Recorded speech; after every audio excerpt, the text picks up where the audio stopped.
小心脚底下。带我来哪儿啊，佳阳？我带你来训练室训练同传。这是椅子，好，坐好。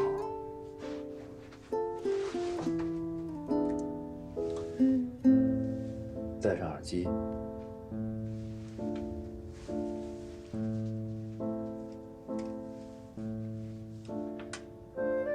我现在放资料。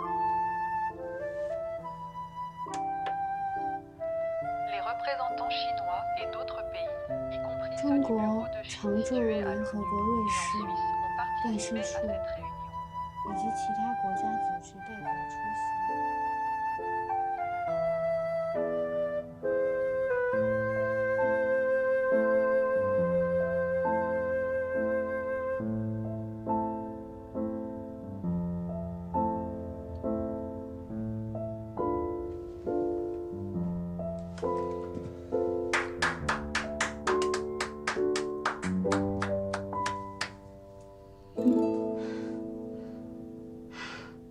5分钟的同传量完成的非常出色。我这同传间，我完成了翻译工作。我早就说你没问题。你的心理障碍不是同传，是这个同传间。那我以后同传能不能都戴着眼罩啊？当然不行。真正同传的时候，你得随时看着搭档的嘴型，随时要做好准备顶上，还要看紧急资料。就算你戴着眼罩，谁扶你进同传箱啊？你这不是给搭档制造负担吗？所以我说我还是不行啊。谁说你不行了？咱们已经取得了初步的进步。我们现在能确定的是，同传箱里的视觉呈现是你心里的障碍。那么接下来，我们要找到是哪一部分。其实同传箱没什么特别的，就是铝合金板搭成的。你是不喜欢它的窗户，还是不喜欢它的门？没有啊，不是啊。那是，我们来想啊，你从外面进到同传间，关上门，插上插销，然后坐下。佳阳，我坐在这儿，看着前面一排一排的座椅，我就觉得特别紧张。座椅？你是觉得你在大会场翻译会紧张？你不应该怯场的呀。不是，是，就算我现在坐在这儿，座椅上没有人，我看到都会觉得很难受。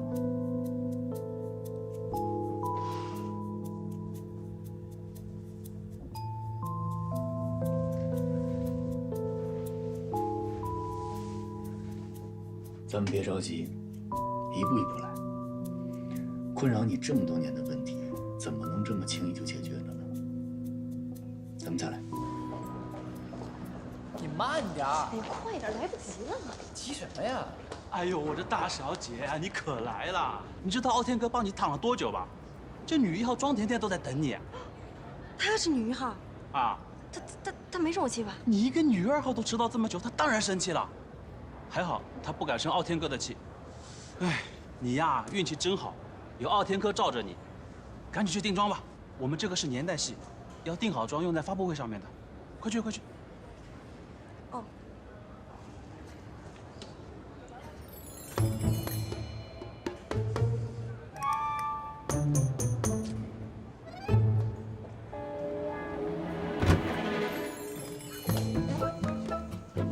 傲天。天怡，来了。哎，甜甜，甜甜来，我给你介绍一下。这位是我的师妹，也有我的姐姐。甜甜姐你好，我看过你的戏，可喜欢你了。谢谢，这妹妹人好可爱，傲天哥这样的人戏一定不错。什么戏挺好？看是因为人太好。去化妆吧。化妆。哎，化妆。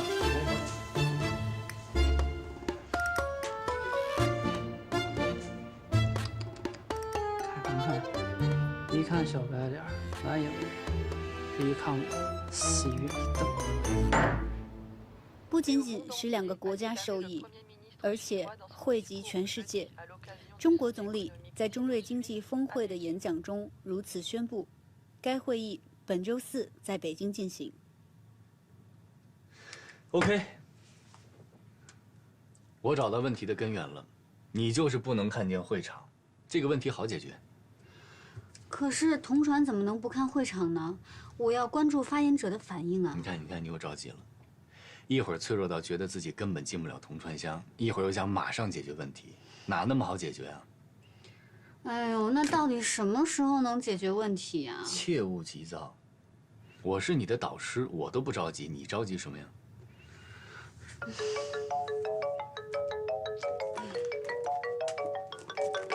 田主任，接啊。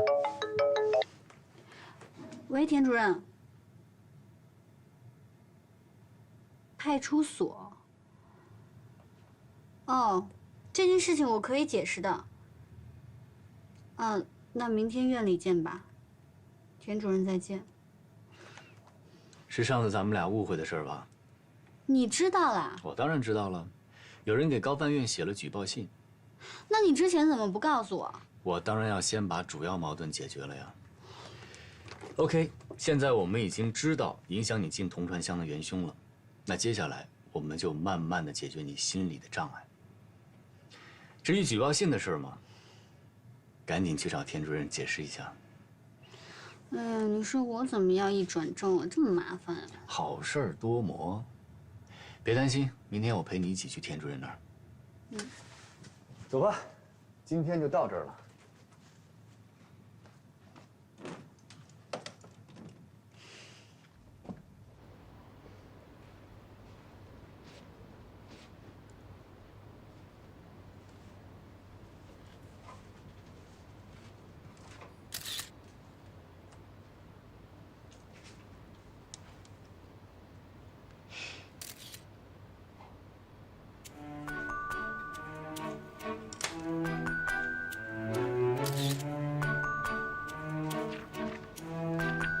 喂，怎么样？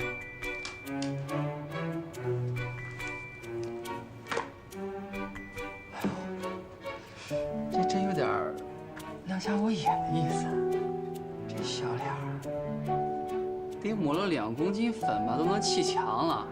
还有你这血盆大口、蛇精头的，想吃葫芦娃呀？你懂什么呀？这叫民国装扮，大红唇那叫复古，知道吗？为了整这么一桩，我从早上弄到晚上，我容易吗我？看着是挺累的。哎，那什么，晚上吃饭去？你去吧，人家约了傲天晚上去他的房间，他点了大餐。哟，还订个大餐？那你还上赶子送什么外卖？你有病吧你？说话那么难听。我可不有病吗我一公司老板给你当助理。我走了，别等。哎，你别走啊，你还得送我回去呢。不是小白脸吗？你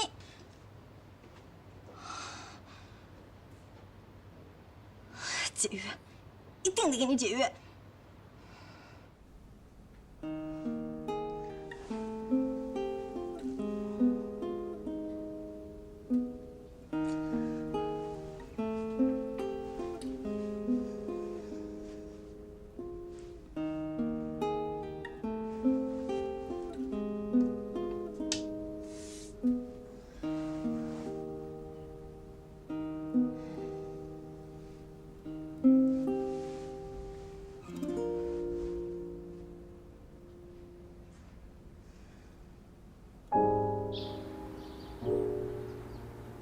主任，我真的从来没有做过任何坏事，来上海这么久，就因为这次误会进了派出所。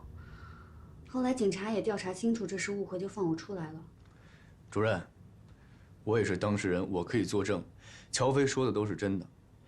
写匿名信的这个人就是在嫉妒他，无中生有，就是想污蔑他。如果是这样，放心，高翻院会查清楚的。真的是误会。如果院里不信的话，可以去公安局调查，就知道我没什么可隐瞒的。真的吗？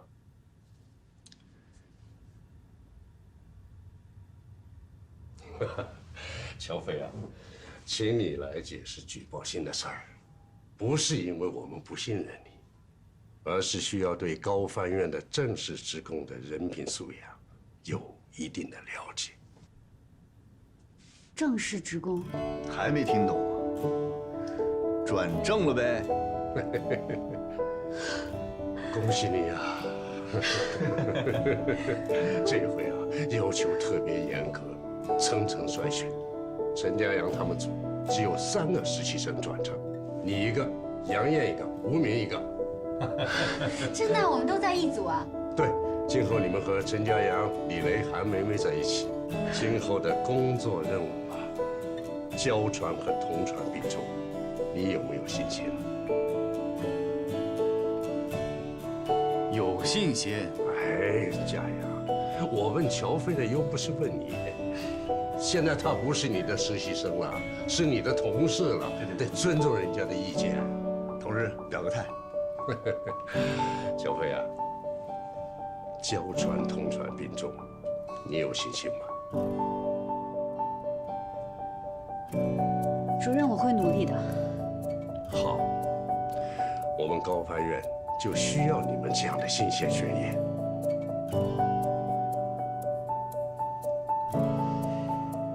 恭喜啊！恭喜3位新同事加入我们的团队啊！过5关斩6将不容易啊！实习期间呢，你们跟他混得很熟了，我就不一一介绍了啊。说件事儿啊，关于有人举报乔飞认为他不应该通过审核的事儿，院领导对举报内容进行了核实，结论是不属实。具体情况我们的网站上都有通报的。下面请陈主任给你们交代一下啊。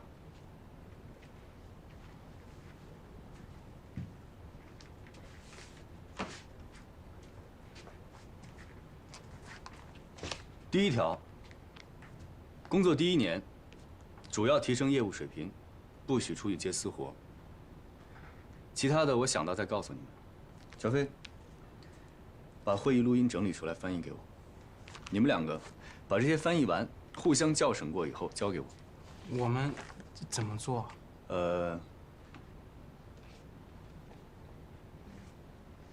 吴明，你坐那儿；杨艳，你坐他对面。小飞，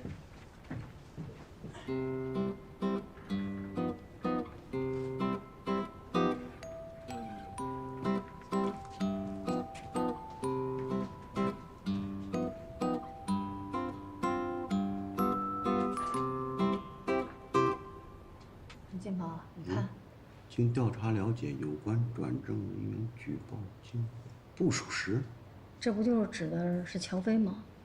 嗯，你说这诈骗的消息是从哪儿来的呀？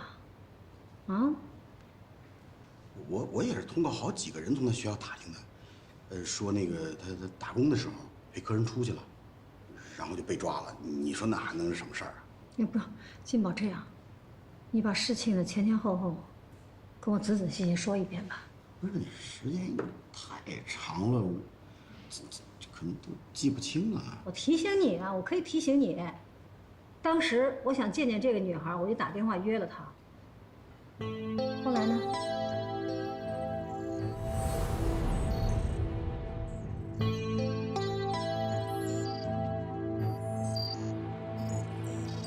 阿姨，我就是想跟您说，我跟高佳明，我们真的不是恋爱关系，我们没有在一起。啊，那不是恋爱关系就更好了。乔小姐，我知道你很优秀，尽管你这么优秀，但你一定要知道，我们2家相差的距离是不是太多了些？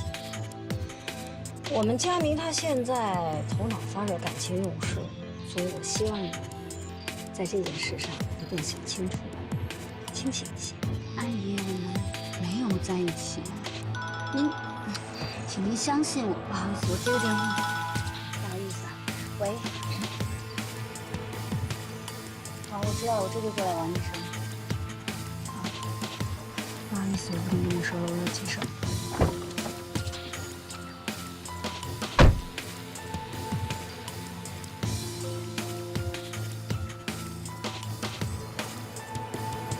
金宝啊，佳明和那个女朋友的事情，你帮我去解决一下吧。佳明呢，挺在乎你的，他妈妈呢又特别在乎佳明，所以你现在变成了我们必须要关心的了。我来看看你，也是来想了解一下。最近你们家里是不是谁生病了？你遇到了什么困难呢？我们家的事情我自己可以解决。一个女孩子，经济毕竟有限。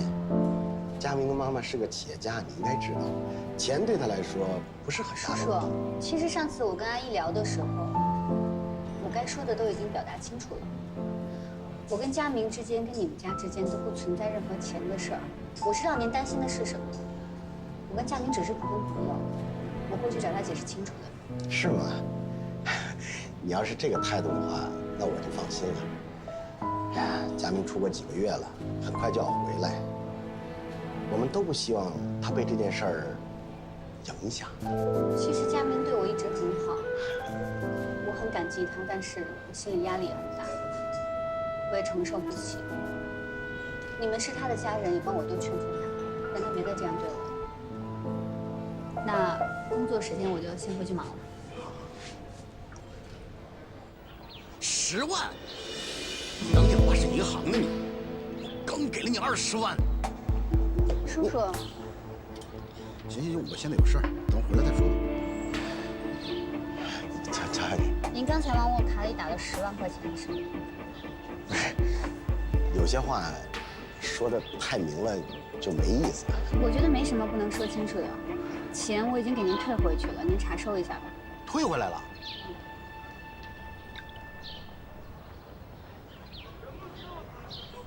您钱收到了吧？啊，没问题的话，我就先回去了，叔叔。不是，乔小姐，你等一等，希望你能够理解佳明妈妈的心。没有母亲不想对自己孩子好的。我明白您的意思，而且我也说了，我跟佳明不是男女朋友，你们也不相信。我反正很快会离开厦门的，我会跟佳明说清楚的，你们放心吧。你要离开啊？嗯。既然你这么坚决，非要分，我觉得你也没有什么必要非要跟佳明说清楚。长痛不如短痛，你以后就别再和他联系了，他自然呢也就明白你什么意思。就当一回坏人，把他心伤到底，他康复得也快。您的意思是说，让我什么都不跟他说，我就直接走，这样好吗？不是，我一看你也是个犹犹豫豫的主。你说你一见面，话一多，你心又一软，你这是坑我外甥啊，姑娘。就算当舅的求你了，你要是不爱他，你就最后的替他做一件好事儿。佳明这孩子吧，在感情上是特别的脆弱，他对你呢又陷得特别深。你不能让他有一丝的希望。听话，姑娘，走。确实给他了10万块钱呢，他答应我以后不再见佳明了。后来呢？后来我不就把你给我钱给他了吗？他说要给他妈垫付医药费。我最终是让他跟佳明不再见面了。我觉得呀，他根本就是在利用佳明。这撒谎的最高技巧就说真话。什么意思啊？我什么意思？你不就这么干的吗？好着是找过我们也确实犹豫过，但你跟领导这么一说，就变成好多人集体跳槽，就你最忠心。行了，别说了，都是同事。我跟你说，你们要跟郝哲走这件事情，我根本不知道。他跟我说了，他要自己去跟领导说，我也答应了会帮他保密。谁也不傻，大面上过得去得了，想抖小机灵，搞职场办公室斗争，玩宫斗。我真的觉得你是那种破小说看得太多了。你要是讨厌我的话，你真的不用这样明里一套暗里一套。大家共事可以，有意见你直说。行了行了，都别说了，咱们3个不都转正了吗？还计较这些个干嘛？多少人当了他炮灰啊！第1名。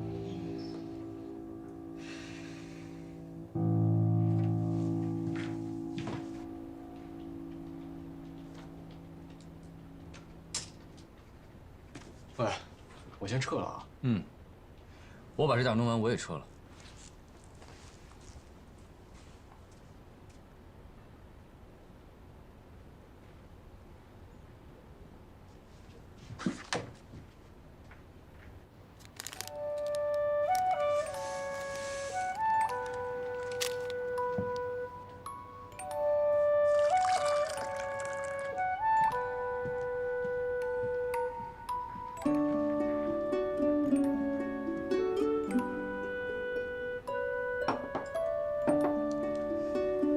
又喝冰的，我就想清醒清醒。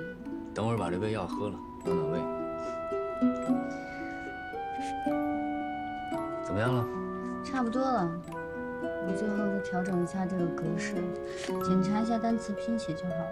我肯定还会再看一遍的，你不知道吗？我知道，我前面做的仔细一点，以后你不就轻松了吗？第一天工作感觉怎么样？感觉就是我梦寐以求的办公室，我终于坐进来了。你不怪我吗？又不帮你说话，还把最无聊的工作分配给你，大家都孤立你，我还假装什么都没看见。有吗？大家是不是都孤立你了？不是，你别打岔，你是故意的。哎呀，避嫌嘛，我对你只能比对别人更苛刻。我本来以为我进来就轻松了呢，怎么还是困难模式啊？天才模式，适合最有能力的人就是你。你是不是还把最差的位置留给我了？你看他们坐的那么靠里面。是这样的。你知道为什么吗？为什么？我从我坐的地方，可以随时看到你。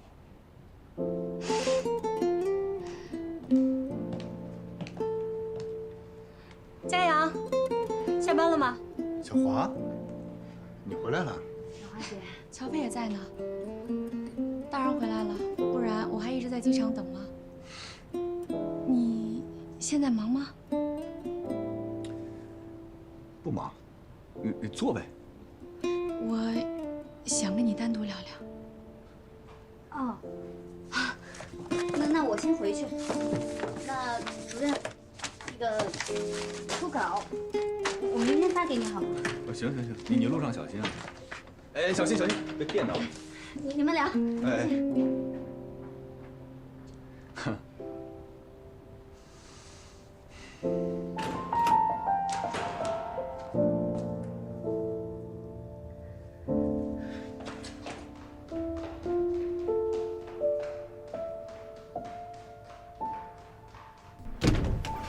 那天我等了你一会儿就先走了，后来你去了吗？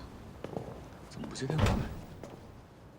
佳阳，我认真想了想，是我太注重形式，太想要一个华丽的开始。可是万一书没寄到呢？万一里面的纸条丢了呢？万一你看到的时候就已经晚了呢？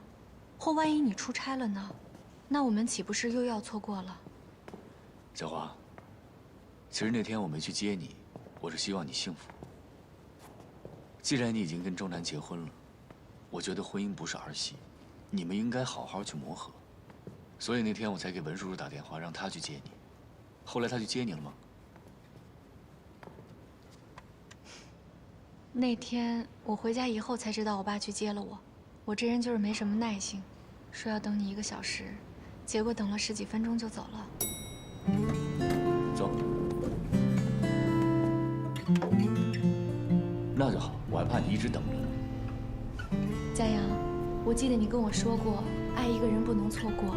对啊，所以我遇到了我不能错过的人，他也不想错过我。我好像错过了很多事。哎，你和周南？他叫什么？乔飞。乔飞？就刚刚离开那个乔飞？先别跟别人说啊，我们还是保密阶段的。你们不会是玩什么地下情吧？不是，乔飞费了很大的劲儿才转正。我如果现在让高翻院的人知道她是我女朋友，我觉得对她不公平。我不想让她一直活在我的影子里。佳阳对女朋友可真体贴。爱情的确是一个美妙的东西，能让人变得温柔。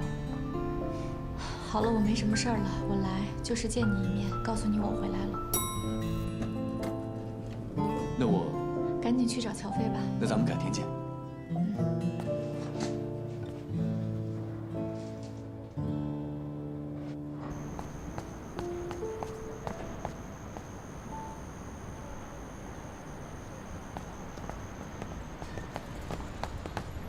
跑得还挺快。我还可以走得更快。为什么自己走了？小华是可以知道的，咱们不用瞒着他。可能我是习惯了吧。不是说好先不让高发院的人知道吗？而且每次见到文老师，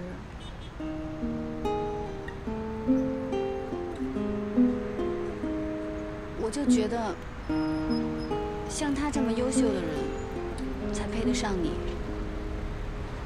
我什么都做不好，我连同传都进不了。你怎么变得这么不自信了？这不是我认识的你吧？我认识的你是非常自我感觉良好的。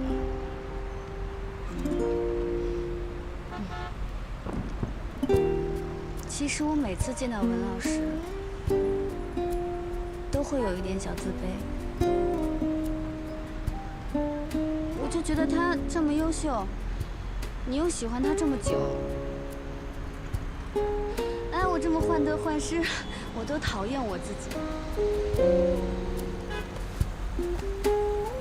我的傻丫头啊，你胡思乱想什么呢？那我现在告诉你，在我这儿，你只需要顾及好你自己的情绪，有任何的委屈只管告诉我就行。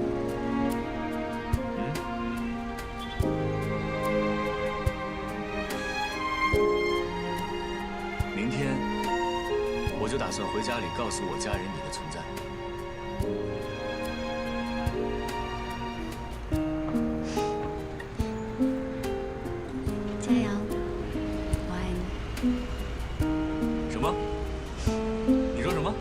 没听清楚，刚才车吵了一下。哎呀，你再说一遍嘛。哎，我要是没听错的话，你刚才说的是程家阳，我爱你是吗？我什么都没说。你骗人！你在骗我！你骗人是小狗啊！没说。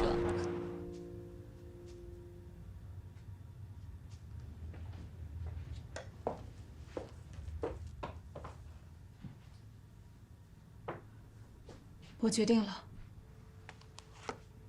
那你挑吧。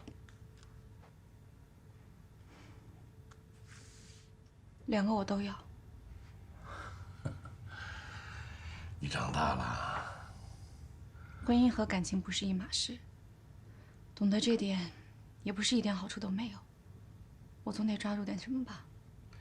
你记住了，情场和生意场上获胜的秘诀都是舍得。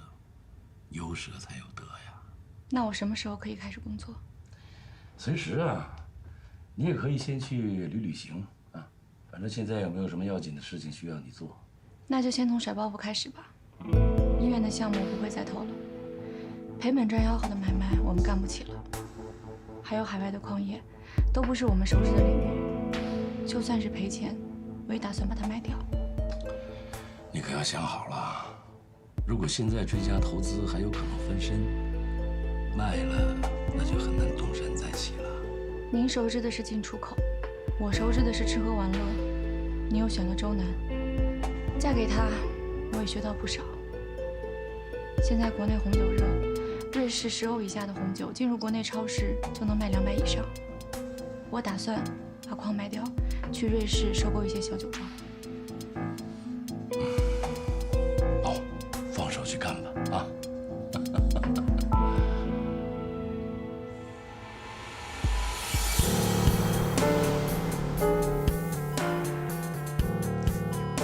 的手在发抖。怎么了？这是什么情况？你先别急，再看看。赵医生，有位文小姐找你。主任，这种手术你做不到。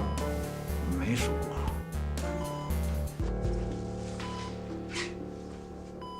Je peux essayer. Je me spécialise dans ce domaine. Je fais des milliers d'opérations sur les animaux vivants en laboratoire.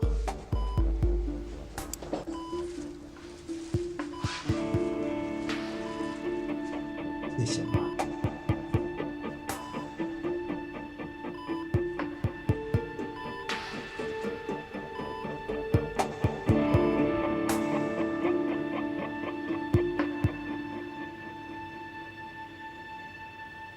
赵主任，截至目前您跟我说的都没有任何能打动我的突破性进展。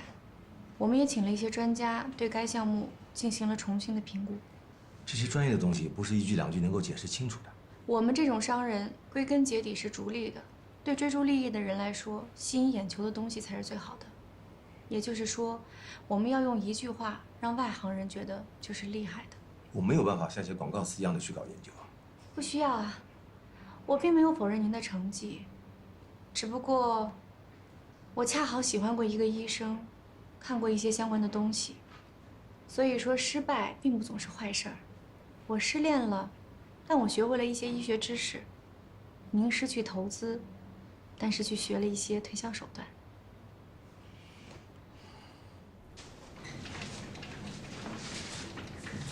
刚才怎么回事呀？太新鲜了。我也不知道，我怀疑他是太长时间没做过手术，没手感。他的手一拿起手术刀就抖，真可惜啊！这命悬一线。手术非常成功。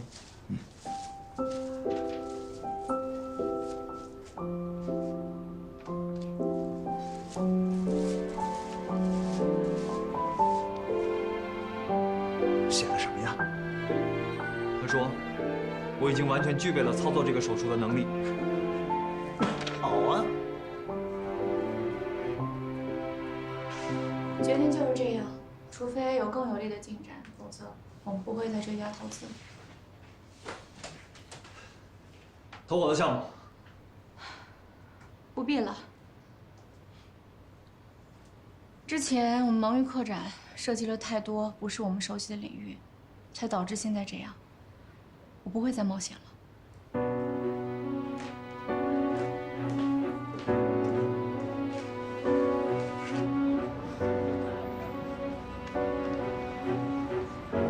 光我们医院一年就要做300多例的脑部手术，你不想想，全国有多大的市场？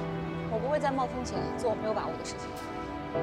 如果国内不生产，全器材从国外进口，成本翻倍，很多人做不起这种手术了。佳敏，我劝你也别太执着了。我大概知道你当年是因为一个女孩才改的专业，我们都事过境迁了，你怎么还揪着当年往事不放呢？你不是因为结了婚才不投这个项目？为什么会是因为结婚呢？你爸投这个项目是因为我，你现在结婚了，自然没必要给钱。佳敏，我当初为你付出的时候，你拼命想摆脱我，现在我自己创业要做这个，你怎么还牵强附会，自己往上贴呢？怎么突然变得这么独立了？是谁改变的？周南，他没有这么大影响。不会是因为程家阳吧？你以为他会等你？哎呀，螳螂捕蝉，黄雀在后。你以为你是黄雀，其实你是蝉。记住这个笑话，下半年你就指着它活着。我没有因为任何人，我就是自己突然想明白，我应该做点事儿。你也被耍了。你知道之前我喜欢那个女孩叫什么吗？不知道，我也没兴趣。叫乔飞，耳熟吗？现在是程家阳的女朋友。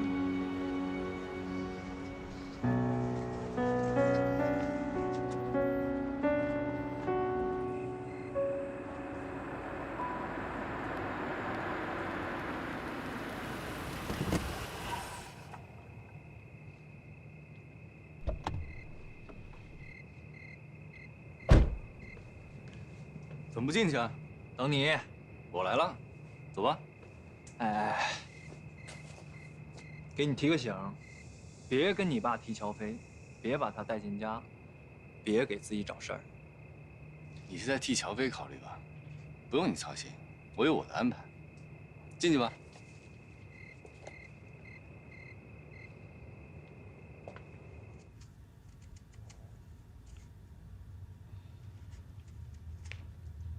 你手术的事我知道了，很好，谢谢。再接再厉，你要争气。一定。今天真是太阳打西边出来了啊！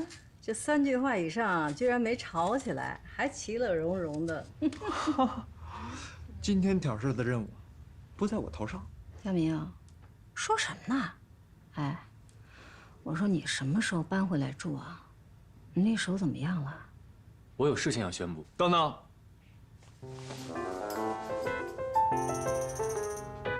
背着。倒水去。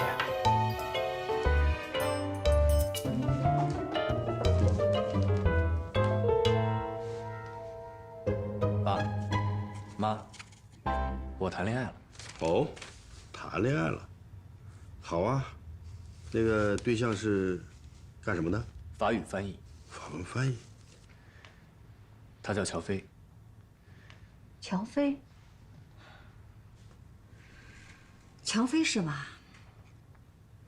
这个女孩品行有问题，我坚决不同意。她的品行怎么有问题？下要去，就要去啊！哎，这怎么了？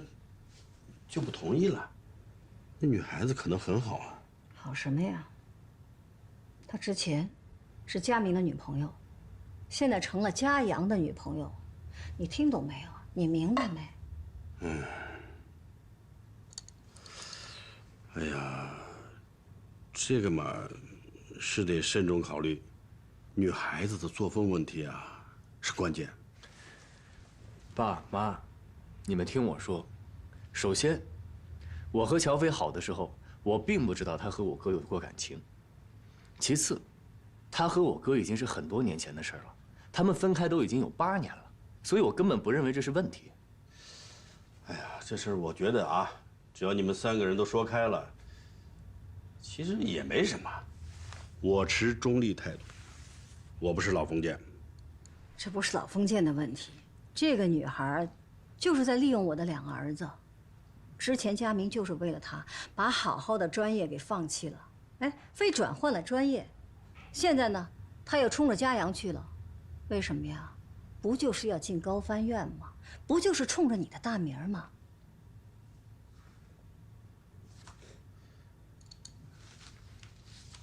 这个女孩子是哪儿的？高翻院是佳阳的实习生，刚转正。对。胡闹！你怎么能跟自己的实习生搞在一起了？我怎么就不能跟我自己的实习生谈恋爱呢？我正因为是程思远的儿子，我在工作上不能出错。难道因为我是陈思远的儿子，所有跟我谈恋爱的人，我都要问问他是不是因为是我爸吗？你可以不问，可以啊，你可以向他学习，你可以不认我。小小气，你好好跟他说，别急，你一急，我就光跟你生气了，什么都听不进去。佳阳啊，不是不让你恋爱，你恋爱我高兴还来不及呢，但是你找谁，也不能找实习生。你干到现在这个位置，还有很大的上升空间。你这么年轻，不能落到这个利用职务之便，搞男女关系的名声。再说了，你们这个位置啊，存在着利益关系。你可以保证不向他输送利益，可别人会这么想吗？爸，我会很谨慎地处理这个事情，但是我不能因为我做了这个工作，我就放弃我爱的人了。那你为对方着想了吗？啊，打从他进来就顶上一个是程家阳女朋友的名字，就是他干出再多的成绩，别人也会联想到你。我们顾不了这么多，我顶着您的名字，不也走到今天了？那不一样，我是你爹，你背着我这个包袱走得再远，你不能恨我。可他呢？如果你们分手呢，还要不要在一起共事啊？在一起怎么共事？要么你辞职，要么他换工作。鱼和熊掌不能兼得。我是不会放弃，必须放弃。凡事都要以工作为重。那是你的决定，不是我的决定。为什么全家人都要听你来做决定呢？我妈因为你辞职，我哥因为你改了志愿。我从小到大活着的意义就是不要给你抹黑。您是太阳，我们所有人都要围着您转，您可以发光发亮，我们必须待在黑暗里吗？哈哈，看来不止我一个人有这个想法，只是我最先说出来而已。好，要话语权，是吧？好，如果你们不按我说的办，都给我滚！干嘛呀，老陈？你发这么大火干嘛？有事咱们慢慢商量。嘉阳，你不对啊，你这态度，赶快道歉，给你爸道歉。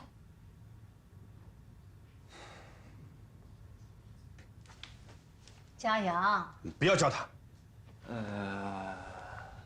我和他不一样，我下个星期还来哟。去。我告诉你啊，从今往后，你不要再管他。能不管吗？自己的孩子，别生这么大的气，慢慢做思想工作。我必须给他给做回来了。可以玩，随时随地玩，开心消消乐。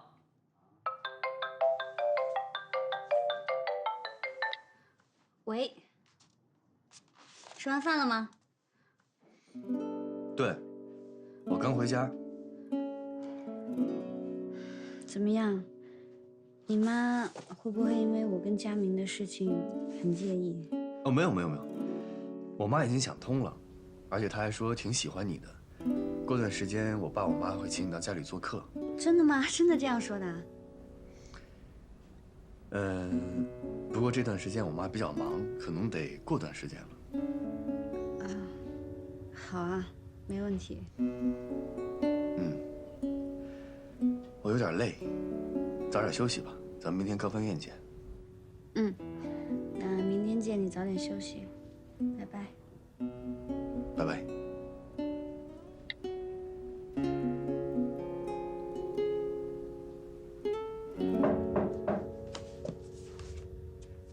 我知道你不会开门，听着就行了。程家阳为了你跟家里闹翻了啊！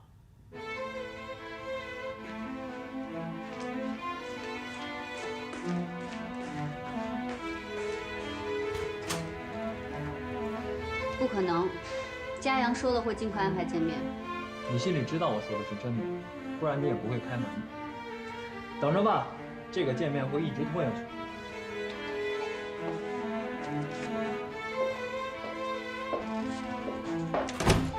肯定是因为我跟你的事儿，对吗？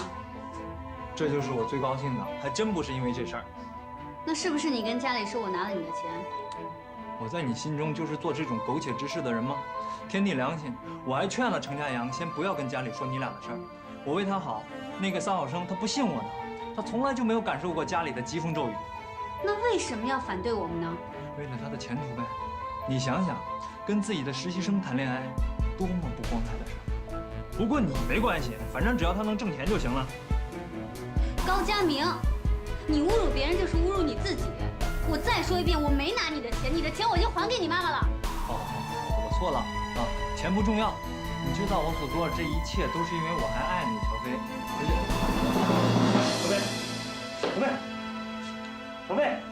乔飞，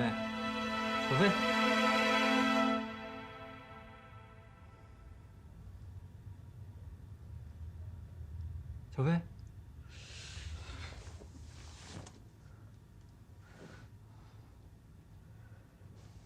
发生什么事儿了？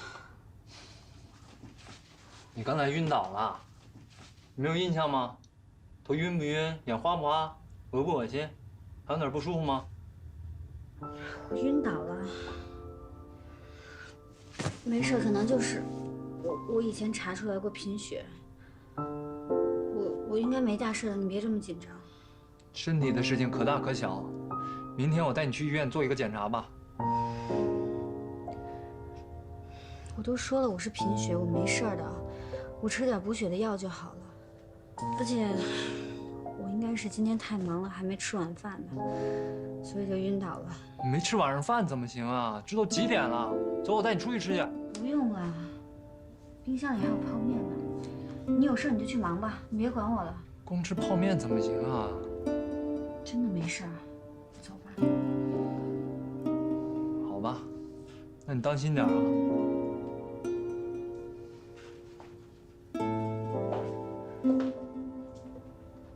家里有红糖吗？你给自己冲杯糖水吧。如果再发现这种情况，一定要去医院检查。知道了，你放心吧。那我走了。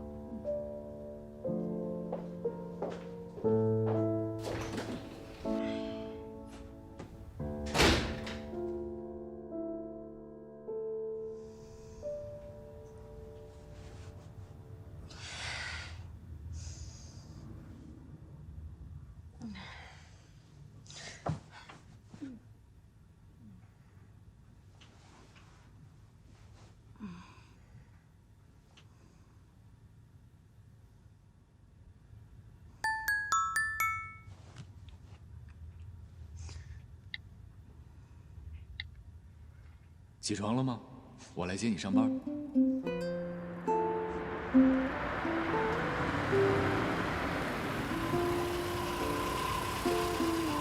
以后真的不用接送我了，这样你可以多睡40分钟呢。没关系，我喜欢早起。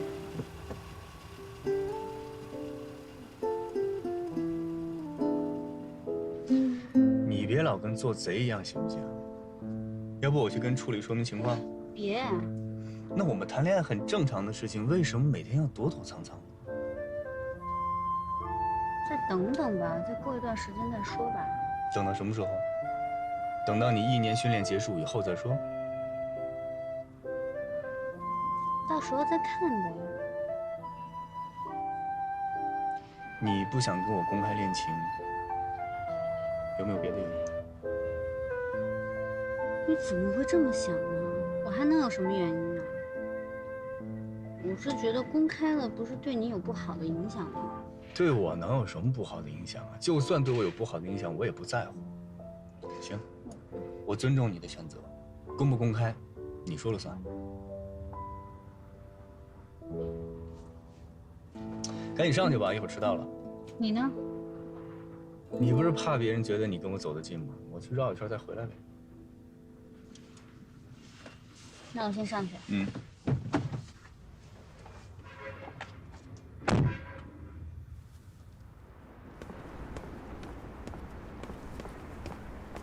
文老师，哎，乔飞，我来交我的讲座提纲。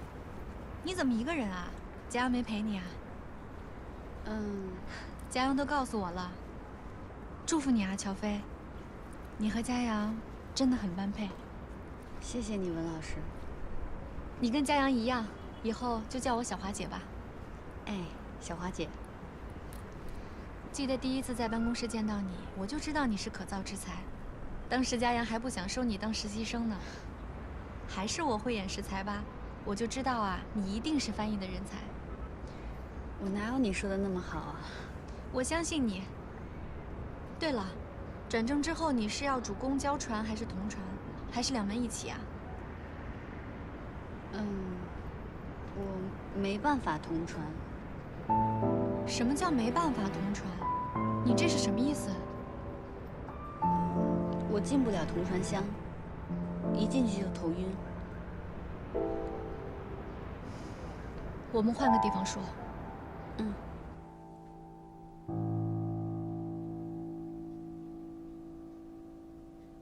我天！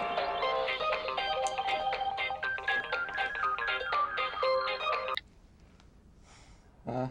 哎呦，你怎么回事啊？这都几点了，你怎么还不来接我呀？我可千万别跟我说你生病来不了啊！今儿可我大日子，没事我能死路上。哎呦，大日子，你是结婚呢还是结2婚呢？不就这个破发布会吗？这是普通的发布会吗？这可是第一次有我名牌卡的那种，之前我都是跟记者在一起凑数的。得，你别给我吼我头疼。那行，我不吼了，你赶紧过来呗。好。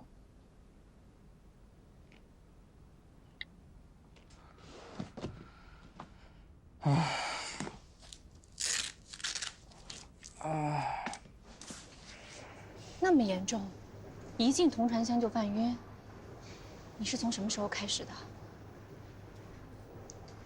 我大1的时候第一次进同传箱就这样了。所以你1次同传都没有成功过。在大学的时候，同传只是选修，在高翻院的实习生也不考同传。那是因为能进高翻院的交传已经达到了高级的水平，基础同传就更没有问题了。只有不以同传为主要发展方向的，哪里会有完全做不了同传的翻译官啊？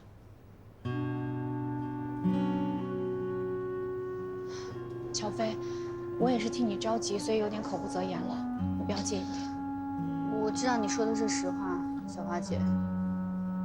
嘉阳也一直在安慰我，可是我觉得黑匣子已经成为我的噩梦了，我现在压力特别大。不要给自己太大的压力，有些事情我们只能选择接受，能力范围之外的，我们不能总是强迫自己去达到。你的意思是，你要轻松面对自己进不了黑匣子的事。如果这是你与生俱来的天性，你要选择坦然接受。可我还是想克服。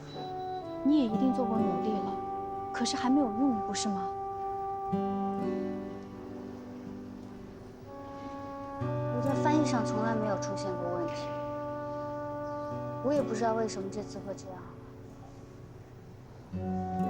不要强迫自己，真的，你这个障碍跟随你也不是1天2天了，那么久的时间，它已经成为你的一部分。翻译最终考验的是人的语言天赋和思辨能力。我们都知道，语言天赋是来自于每个人感性的部分，后天能够努力的部分很少很少。你可以通过练习来加强你的熟知程度，可是天性是没有办法改变的。就像有些人有密集恐惧症，或者对某些东西过敏，这是改变不了的。可是我要是不能同传的话，我就进不了高翻院了。不一定啊，让嘉阳去找主任，以嘉阳的人脉，说不定院里会网开一面呢。不过话又说回来，据我所知，高翻院从来没有发生过这种情况。翻译官不能做同传，这在高翻院一定是个天大的笑话。我就是害怕这样，所以我才一直没敢报告。我还一直在幻想，万一以后我只做交传呢？绝对不可能。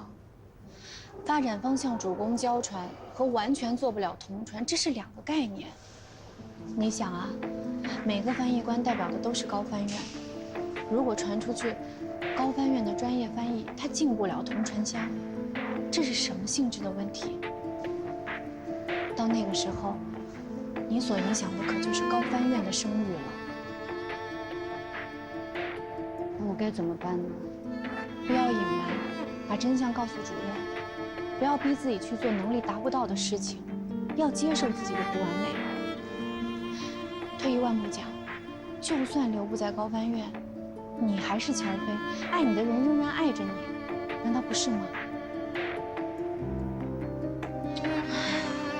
再说了，还有我，还有嘉阳呢，我们可以去帮你求高翻院，让院里按照你的特殊情况给予照顾，不一定留不下来。我就是不想被特殊照顾，我理解。可是作为关心你的朋友，我必须指出，如果你不把真实情况告诉院里，从某种意义上来说，你就是欺瞒，这样不但会影响你的诚信度，包括你的导师程嘉阳，他也会被牵连。再说你们俩现在是恋人关系，乔飞，你要慎重。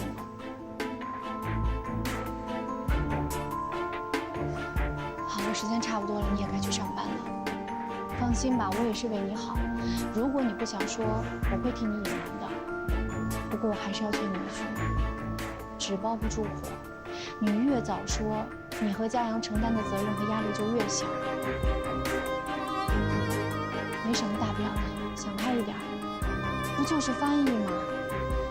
离开高翻院，你一样可以发光发热。我知道了，谢谢小花姐。那我先去上班了。好。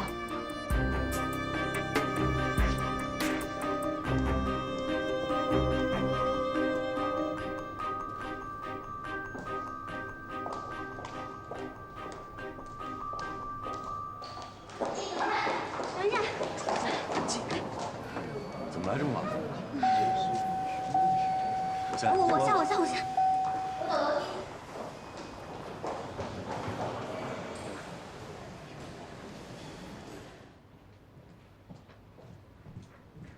杨艳，跟我去开个会。迟到了。哎呦，瞧你喘的，不过还有半小时嘛。我要求他们第1年都提前半个小时到单位。哦，那你为什么迟到了？我打黑车，司机给我让路来着。哎呦，打黑车不安全，容易出事故，下次别打了啊。这样，这个明天呢，家部啊给博物馆捐赠木雕仪式，你带个人过去吧。这回他们不会又早到吧？不会，这回博物馆提前做了准备，没事儿。小飞，你把昨天我给你校对好的东西打印一份给吴明。吴明啊，你准备一下，这次馆长的发言你来翻译。我吗？对的。啊，没问题。我记得上次家部的事儿，乔飞也参与了吧？对了，这会议记录还是乔飞整理的，把他也带去吧。嘿嘿，怎么？你还不愿意啊？主任，我就是觉得上次发生了杯子的事情，我这次去合适吗？嗨，这一页早先过去了。但是你要记住，每次出任务，代表的是新的自己，代表的是高翻院新的形象。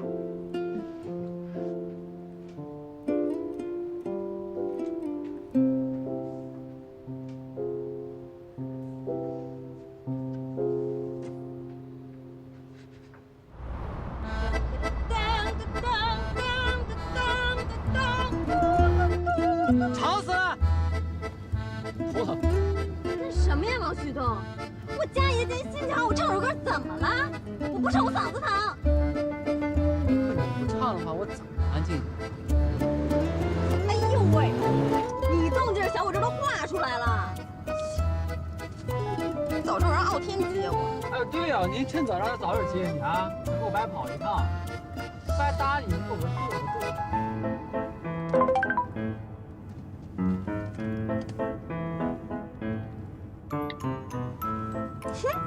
说曹操，曹操到，我们家小天天给我发微信。宝贝儿，到哪儿了？亲爱的，我马上到。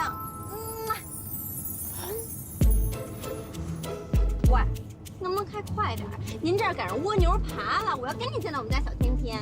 这是古代兵器。什么？剑。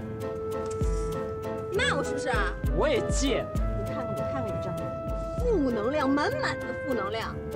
哎，反正我快火了，不跟你拌计较。哎呦，我求求您赶紧火啊，一天都别闲着。哼哼，我火了以后，第一件事就给你解约。我巴不得明天早点到来。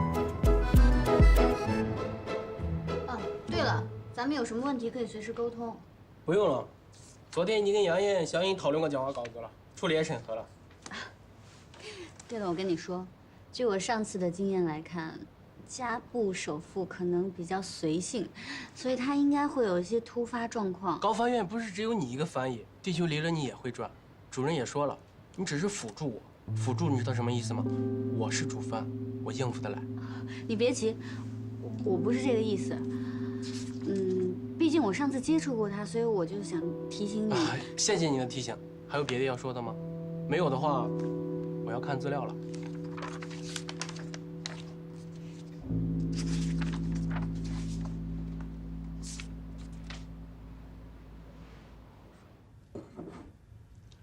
嘉阳啊，你是不是对乔飞太苛刻了？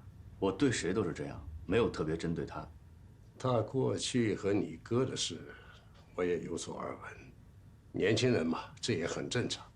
不要因为他跟你哥分手了，就掺杂太多的个人情感，这对乔飞不公平。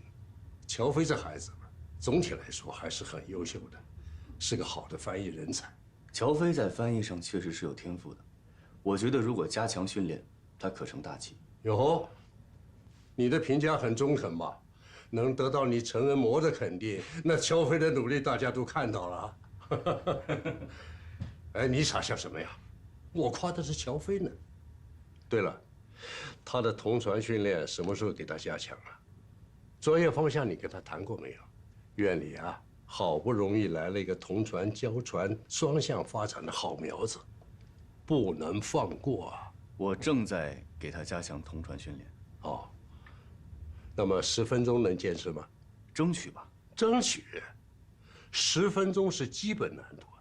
陈家阳，你怎么对他的同船要求这么低呀？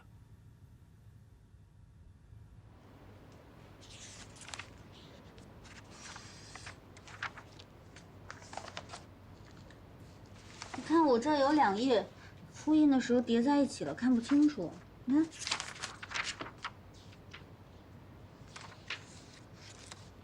没事，我自己去资料室再查一下。乔飞，出来一下，我找你有点事儿。程主任，你找乔飞有事说啊？我在这儿是不是影响到你们了？没事儿，我可以出去准备资料。没有，你忙你的。出来一下。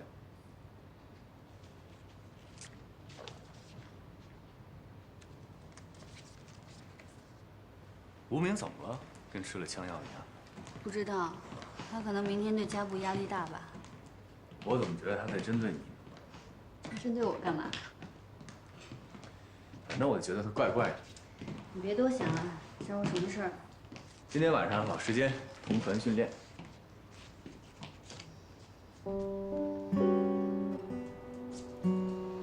怎么了？不想训练啊？我真的不想训练了，佳阳。你有没有想过，万一我真的克服不了同船项呢？没有万一，一定能克服。没有万一那是你，可我真的不行。怎么突然这么没有自信了？我认识的你可不是 loser。我是一个失败者，但我就是进不了同船项。别人行，你也行。那如果我就是克服不了呢？你怎么了？怎么变得这么没自信了？你要这样，我会很失望的。那你就失望吧，我也没办法。我继续去准备材料了。今天晚上7点，我在同船教室等你。能不能别这么逼我呀？我没有逼你，我是在给你鼓把劲儿。这几天咱们每天去同船项训练，效果多好，你每天都在进步。如果现在你放松了，你放弃了，咱们不是前功尽弃了吗？不是好好的吗？怎么突然变得这么灰心了？我就觉得我受不了这种压力了。我认识的乔飞没那么脆弱，我爱的乔飞不会轻言放弃的。那可能你根本不认识我吧？可能爱错人了。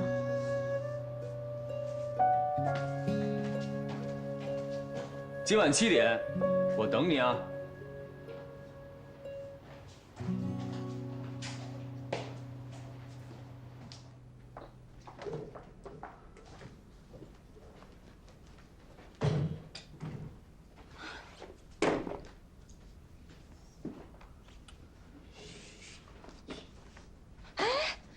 等一下，哎，我问你，傲天呢？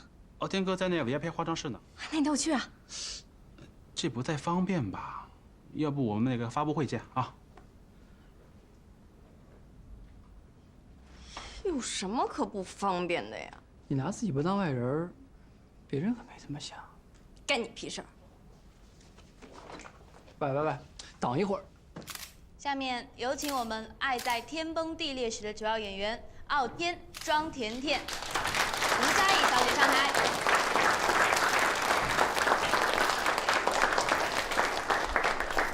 好，接下来记者朋友们可以开始提问了。今天我们的时间非常的充裕，大家的问题我们都可以一一作答。主持人，好，有请。我想跟女1号问一个问题。好，您请说。甜甜你好，我们注意过您在这部民国大戏中的服装非常漂亮，特别是您披的这件皮草披肩，一看就是真皮的。请问这是貂皮吗？我不知道你有没有注意过，皮草生产的环节是非常残忍的。像您这件衣服是需要活剥小动物的皮毛的，现在不管是国际上还是国内，很多著名的演员，他们都会自发自觉地参与到抵制皮草的环节中。那么，您作为国内的知名演员，你不关注环保吗？您就忍心为了自己的美丽漂亮去活剥小动物的皮毛吗？我希望你给一个合理的解释。各位媒体朋友，这呢是一个误会。我们家甜甜呢，她很有爱心，平时啊，她也很注意那个小动物的保护权益。那她为什么要穿皮草？这个是因为嘛……哦，是这样的，这件皮草不是我的，是我们女2号吴佳怡小姐的，因为我觉得好看，就跟她借来穿了。哎呀，是啊，我们也没有研究它到底是真的皮草还是假的皮草，因为我们家甜甜平时她从来都不穿真的皮草。当然了，我们没有仔细的检查，这是我们的责任。在这里啊，我们向大家道歉，对不起啊。对，佳怡妹妹，以后你不要穿皮草了，这样活剥小动物很残忍的。这衣服不是我的，你给我干嘛呀？佳怡偶尔犯一次错，没事的。不是，什么叫我偶尔犯错？这不是我的错误，这衣服明明就是你的。为什么这样说呢？昨天我跟你借的时候，你还很舍不得呢。昊天，昊天，你快帮我说句话呀！那天挺重的时候你也在，你说这衣服是不是我的？对，昊天，你说。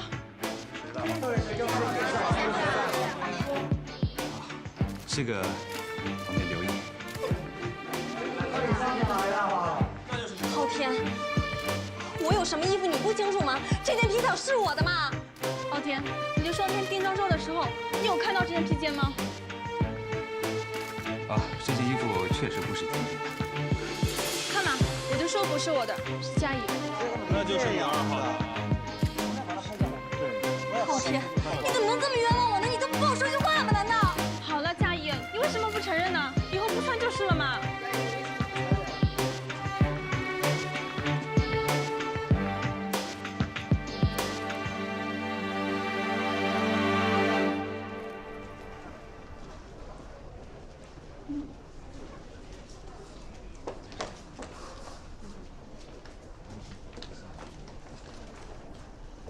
谢谢，拜托你。哎，行，没事，走。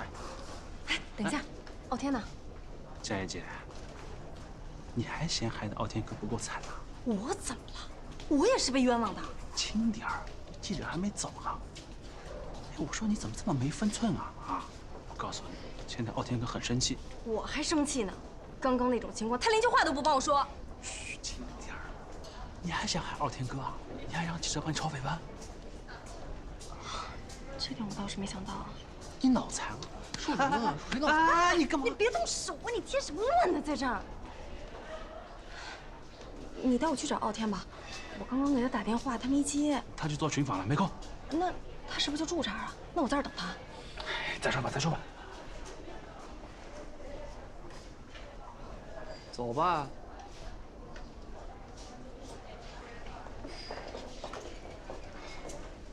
哎，甜甜姐，那衣服我没话跟你说。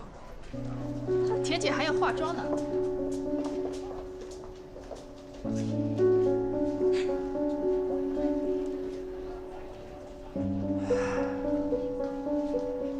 走吧。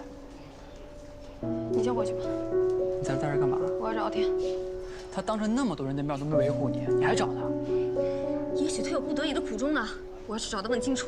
你就是脑残。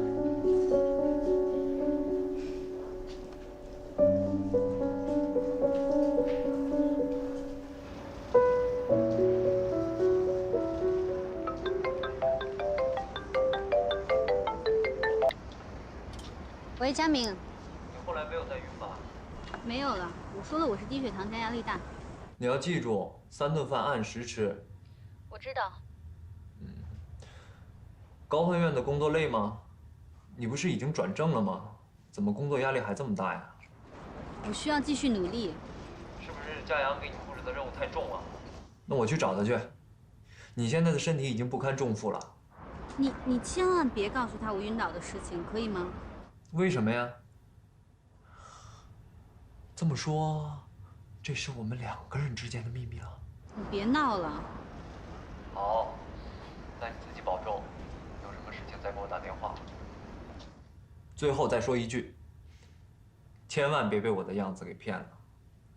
我其实很在乎你这个朋友。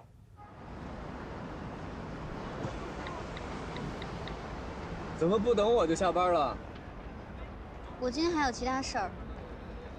那我在同船间等你。我今天不想同船了。不行，你必须挑战自己。我还要为明天加布的展览做准备呢。不许找理由。你别这样了，行吗？你这样我很累。那这样吧，你可以选择不去，但是不管你去不去，我都会在同船间等你，多晚都等你。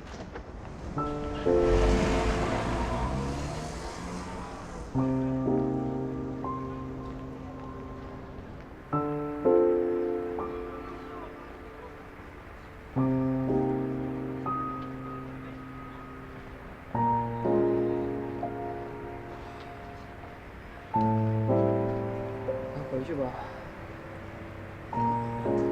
你回去吧，我又没让你陪我一起等。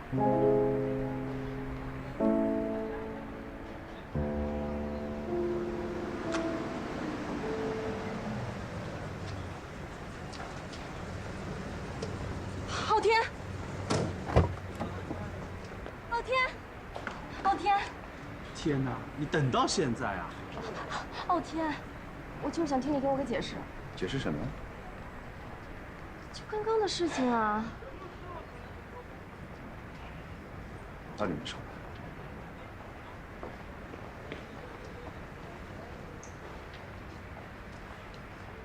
你说什么？你让我道歉？现在是我被冤枉，我被人背了黑锅，你让我去跟他道歉？佳怡，你做事怎么这么不分轻重呢？甜甜是公司的一姐，又是巨星，她的名声当然重要。他的名声重要，我的就不重要了，是吗？她是女一号，要是传说她用动物皮草引起那些环保人士的攻击，会直接影响到我们这部剧的声誉的。佳怡，你从大局出发好不好？这部戏我也有投资的，我不想我的戏血本无归。我都被冤枉成这样，你还来跟我提钱？你怎么不为我考虑考虑呢？我这部戏投资了几千万，要不是我的话，你能演上这个女二号吗？这样吧，我陪你跟甜甜姐道个歉，要不然的话，公司为了她的权益，很难再用你做女二号。我不去！我告诉你，这部戏我就算不演了，我也不去跟他道歉的。还有，不要跟我提什么名誉，现在是我的名誉受到了侵害。真没想到你傲天会因为钱就这么颠倒是非黑白，这么冤枉我。既然你这么说的话，那我觉得我们没什么好聊的。佳怡，我真的对你很失望。是你让我很失望才对吧？你看着他冤枉我，你连句话都不帮我说。我告诉你，傲天，我吴家也不是什么好惹的，兔子急了还会咬人呢。你要是不帮我澄清的话，我就上网发微博，我告诉大家事实真相，我还要开新闻发布会呢。吴佳怡，没想到你是这种人，哼，还真被他们说对了。你跟我在一块，就像靠我的名气一起炒作，我当时还不相信呢。你真这么想吗？我怎么想你不重要，重要的是你自己该怎么做。我告诉你，吴佳怡，你胆敢告诉媒体的话，我就跟你绝交。傲天，我吴佳怡还就不怕了，绝交就绝交。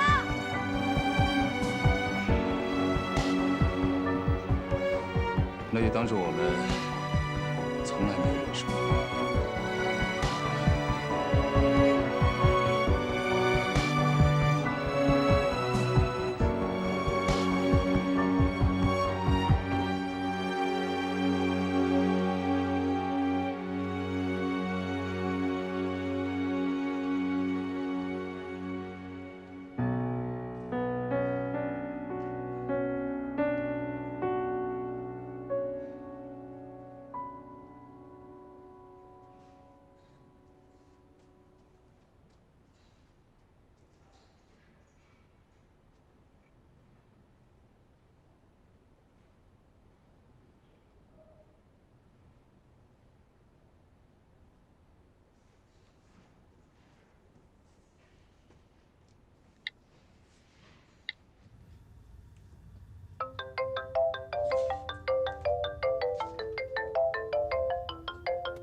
灌死、烫死你！你以为没有你老娘就活不了？哼！我告诉你，没有你老娘照样有戏接。快停停吧，别吃。再说，我怕你把这锅都装肚子。你要是再说废话，我连你一起吃了。我就知道你垂涎于我的美色很久。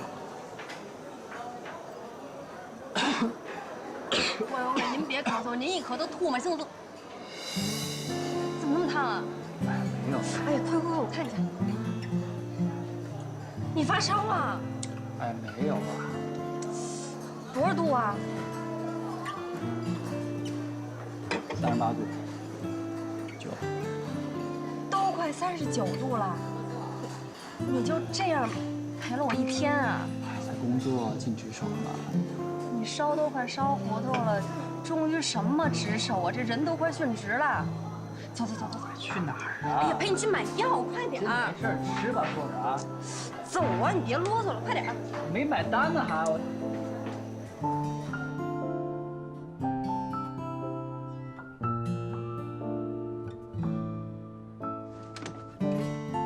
哟，我说这灯怎么没关呢？你这么晚怎么还不走？啊，我们加班，没关系，您下班您先走吧，等会儿我来关灯。我觉得你们这做翻译官的也挺辛苦的。行，再见，再见。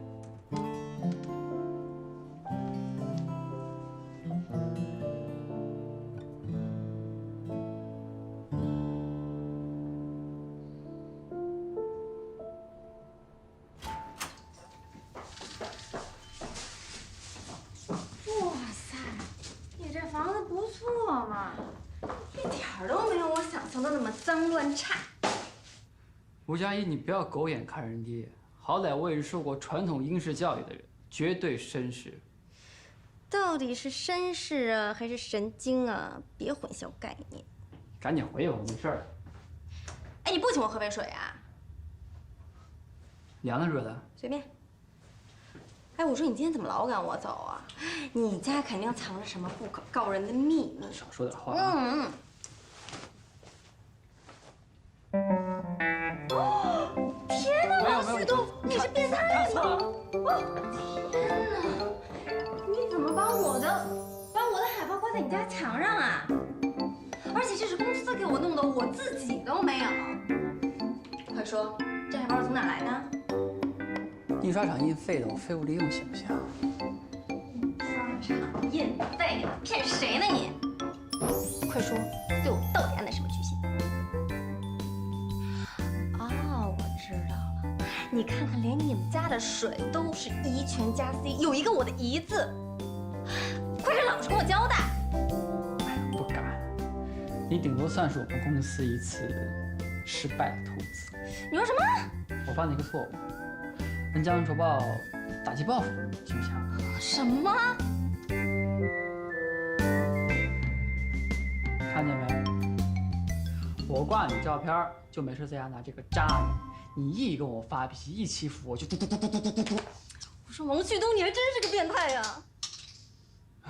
行了，我没劲儿了，现在不跟你拼了。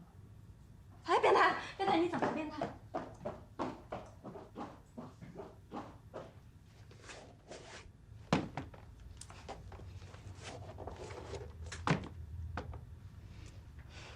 躺下。哎呦，慢点儿。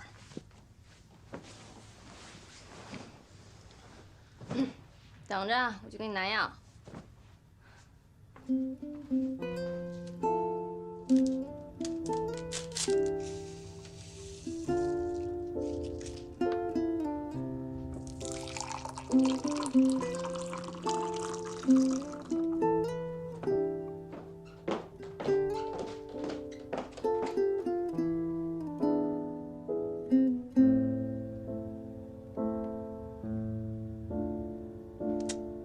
醒醒，赶紧起来把药给喝了。起来，喝药，快！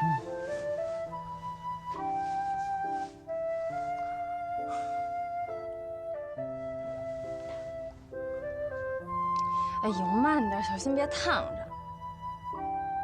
早知道啊，我就给下毒毒死你。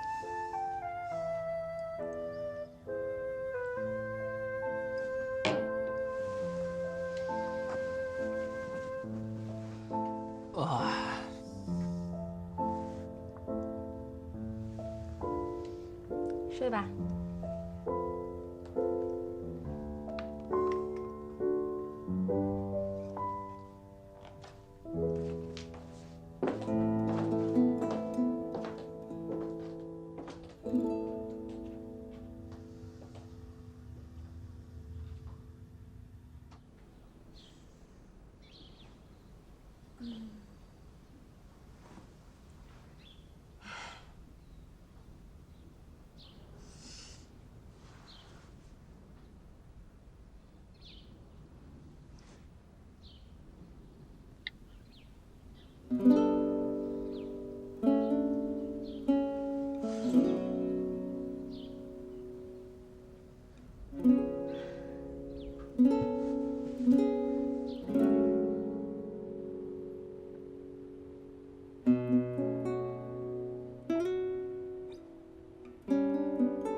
我就知道你会来的。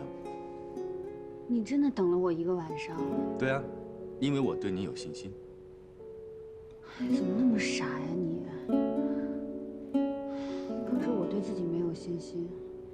你有没有想过，我可能根本就进不了同传？不要老是说这种患得患失的话。你只管踏踏实实的去努力，只要你去做，就会有进步。上次咱们不是已经克服了你同传的障碍了吗？你只要戴着眼罩是没有问题的。你可以同传，你要多给自己这样的心理暗示。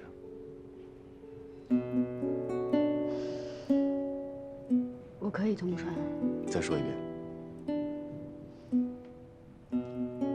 我可以同传。走，咱们去同传箱，我们一起面对，找出问题的根源。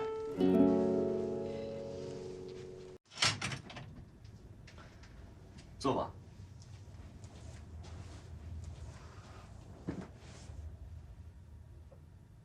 别害怕，就算前面坐满了人，你翻译你的不要受干扰。你告诉你自己，交传的时候不是也是这么多人吗？现在只不过多了这么一个同传间而已，没什么大不了。我现在准备放录音了，你先听一遍，我们先来一遍交传，这样你可以闭着眼睛翻。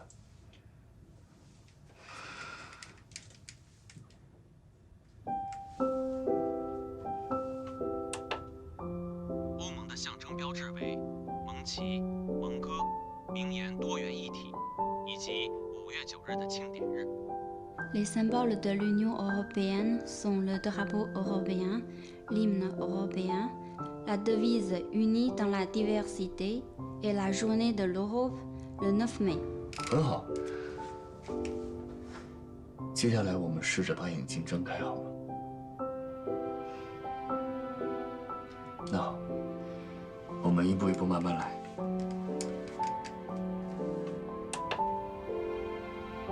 自从欧元正式流通，它就成为了欧盟最主要的标志。欧元是把欧洲人民联合起来的具体的、物质的联系。第3个重要标志，欧洲议会，统一及民主的价值见证。自从1979年来，欧洲议会议员通过普选产生，选举事件被作为欧盟建设的关键时刻之一。此时政治意义的欧盟成为了人民大众的欧盟。Depuis sa mise en circulation, l'euro est devenu un symbole majeur de l'Union européenne. L'euro est le lien concret, matériel, qui unit les peuples européens entre eux. Troisième symbole important, le Parlement européen témoigne des valeurs d'unité et de démocratie. Depuis 1979, les députés européens sont élus au suffrage universel. L'événement est présenté comme l'un des moments clés de la construction européenne, celui où l'Europe politique devient une Europe des peuples. 非常好。接下来，我们试着同传怎么样？别紧张，别紧张，把眼睛睁开。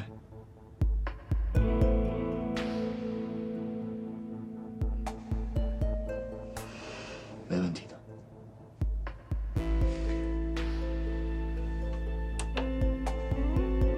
欧盟的象征标志为盟旗、盟歌、名言多元一体，以及月球人的青年。自从欧元正式流通，它就成为了欧盟最主要的标志。不行了，欧元是把欧洲人民联合起来，具体。不行，我看到外面我就觉得心慌。这绝对不是身体上的问题，这是心理问题。刚才你还好好的，你告诉我你什么感受？佳阳，我觉得心慌，我害怕这块玻璃，我们出去吧，行吗？不行，不能这么轻易的放弃。你告诉我你的感受，你为什么害怕这块玻璃？这块玻璃到底怎么带给你不舒服的感觉了？我不清楚，我也说不出来。不行，一定得说。我真的不知道。说出你的感受。你现在是什么感觉？我就是觉得心慌。我看着前面一排排的座椅，我觉得上面都是人。有人怎么了？交船的时候不是也都是人吗？我觉得上面坐了很多人，我觉得他们都有生命危险，像我妈妈一样。你妈妈？不行了，佳阳，我要出去。好好好，走，咱们出去。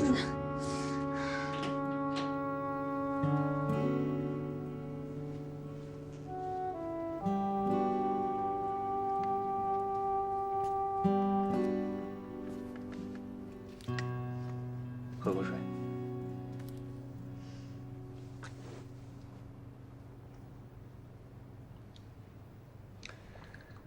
跟我说说，为什么会在同船间想到妈妈？我也不知道，我刚才想到就这么说了。仔细想一想，也许这个就是你心理问题的根源。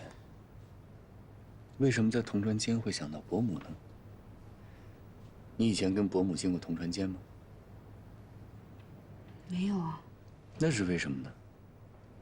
同船间里什么也没有，你从里面望出去就是一排排的座椅，为什么会想到伯母呢？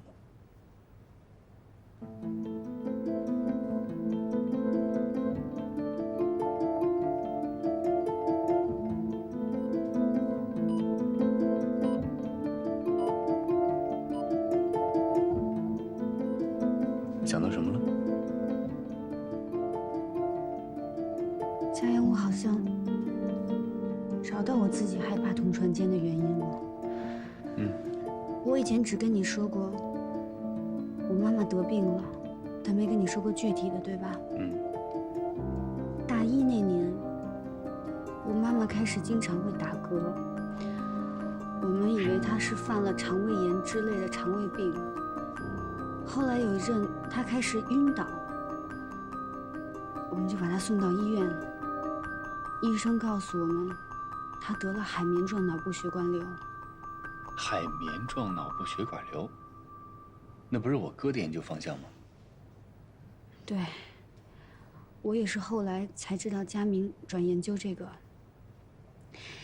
医生说我妈妈的这个病是长在脑干部位，压迫了中枢神经。如果颅内出血的话，就必须要动手术。就算动手术，也只有50%的成功率。而且就算手术成功，也还是有可能会复发。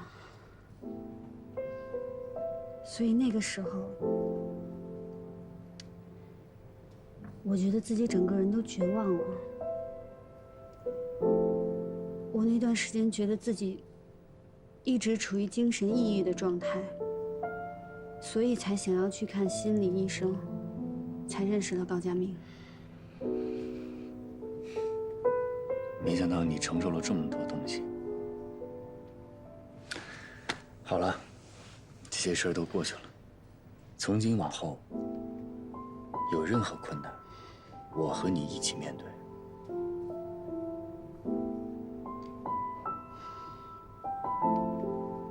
自从妈妈那个时候得了这个病，我就特别害怕医院，因为我到现在还记得，妈妈做完手术的时候，有48个小时还要待在重症监护室进行观察。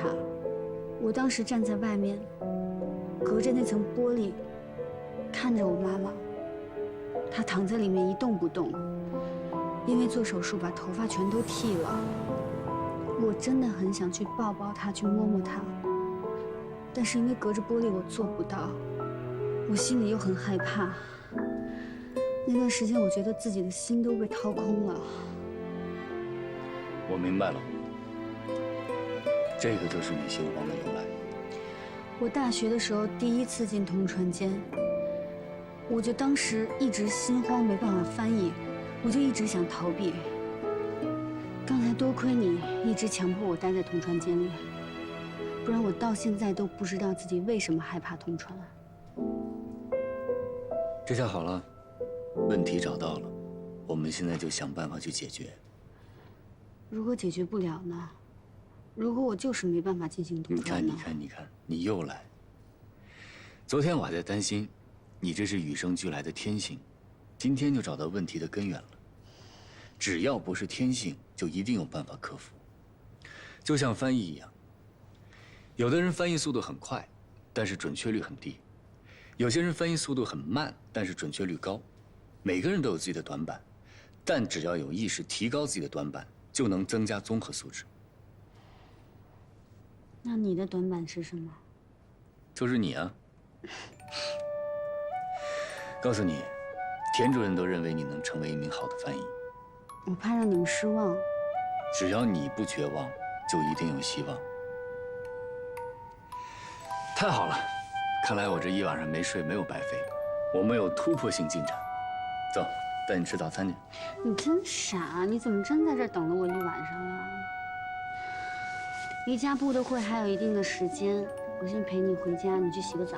好，走。老慢去。哎呦，昨天晚上在你家睡了。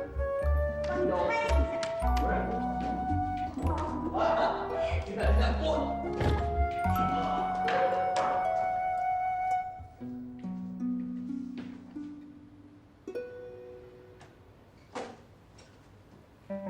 变态，给你煮了白粥，在厨房搁着呢。变态，别忘了啊，药不能停，没事别找我。哦，还有，只许膜拜我，不许爱上我。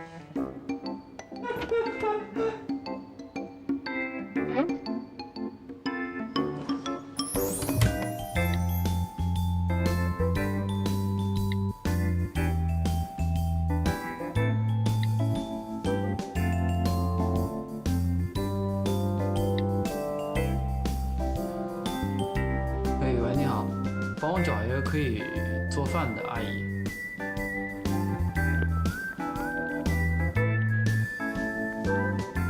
先生，粥马上就好了。啊，谢谢啊。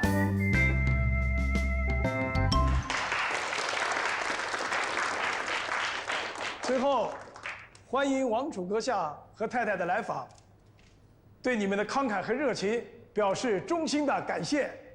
Bienvenue à vos Altesses. Je vous remercie encore une fois pour votre passion et votre générosité.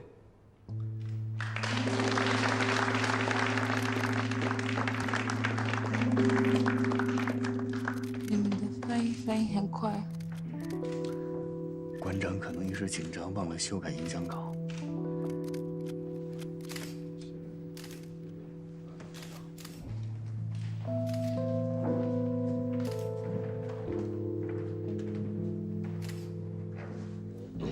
Je suis fan de la calligraphie. La culture chinoise me passionne. 我是一个书法爱好者，很喜欢中国文化。我的朋友书法家王维芳，他非常喜欢家布，今天特地写了一幅字。Mon ami calligraphe Romain Fan aime beaucoup le gabou. Elle a fait pour vous une calligraphie comme cadeau.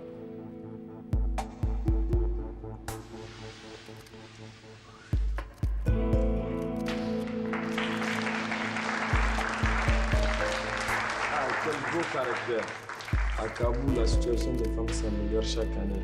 Et pas mal de femmes deviennent artistes.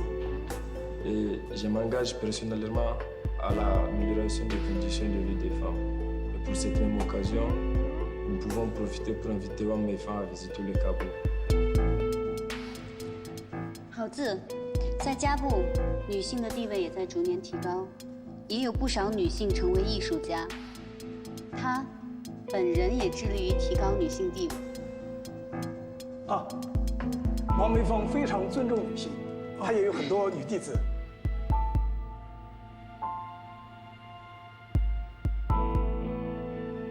Wang Meifang a aussi des femmes disciples.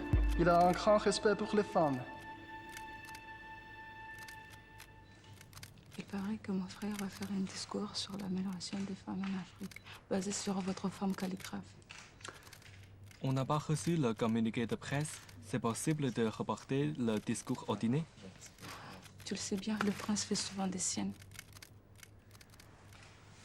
台上出了点误会，王梅芳是个男的，你去跟王子解释一下。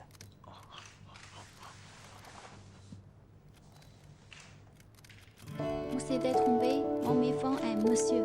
Désolé.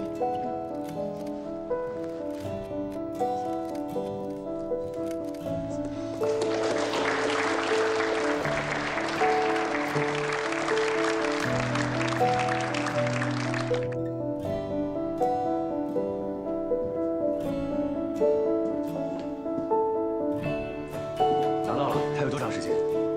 从现在到宴会开始还有3个小时。 你们抓紧翻，一会儿我过来校对。好。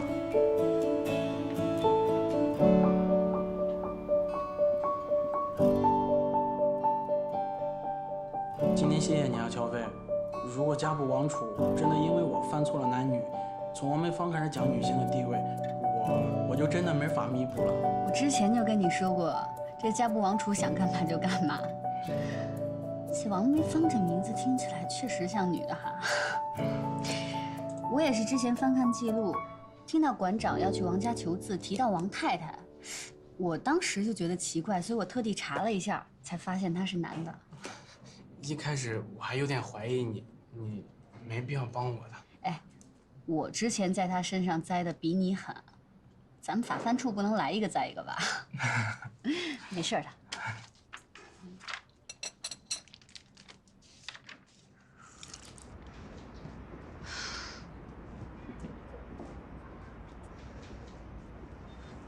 218路车是在这坐吗？你的车呢？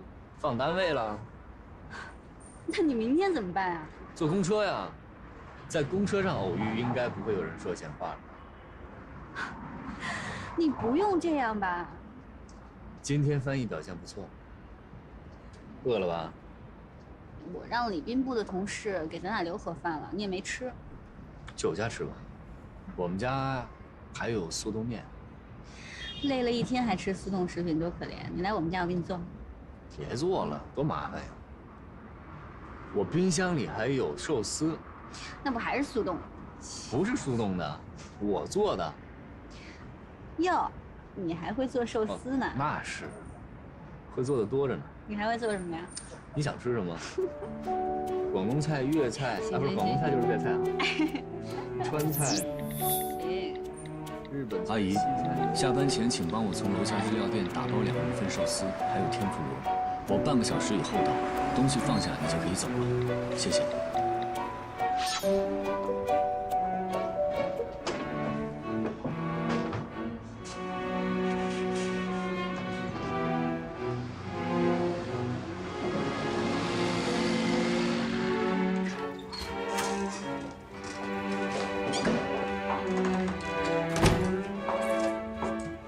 坐沙发上等着你，不用快。我帮你啊。不用，你坐着等。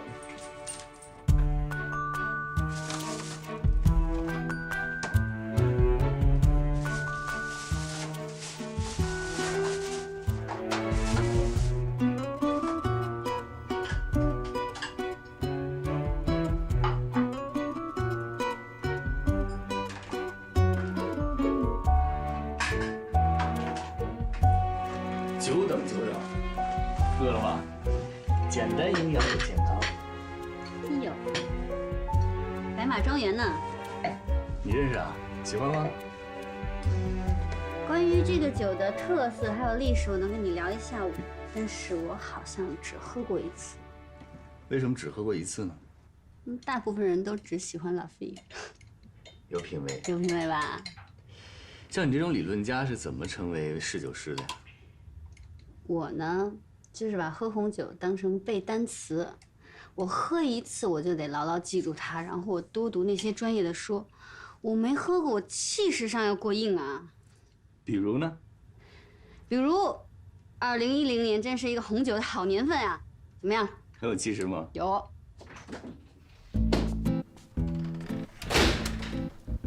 哎呀，刚刚好，刚刚好。店里的人说啊，天妇罗凉了就不好吃了。我把寿司先拿上来，又下去买了这个。你们先吃，我就先走了啊。不懂理论也可以做寿司哈。阿姨，稍等一下。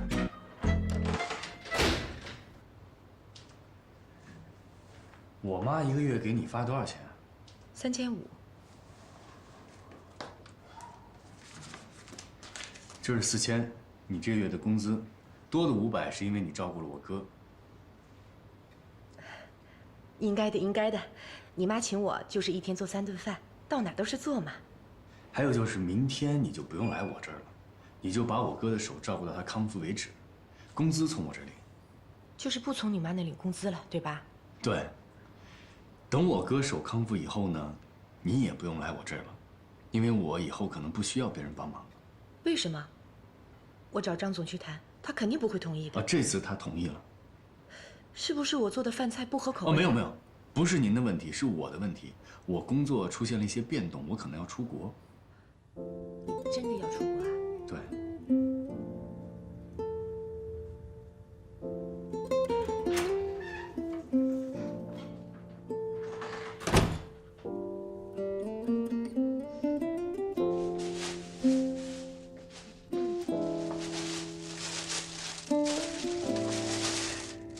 吃吧。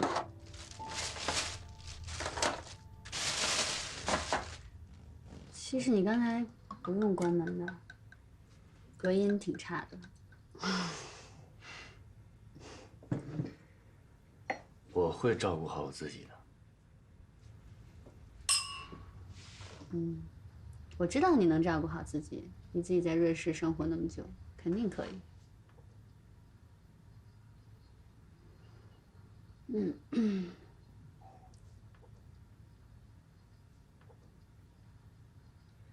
对了，你什么时候走啊？去哪儿啊？外派。嗨，我那么说是为了让那个阿姨心里舒服一点。我不走。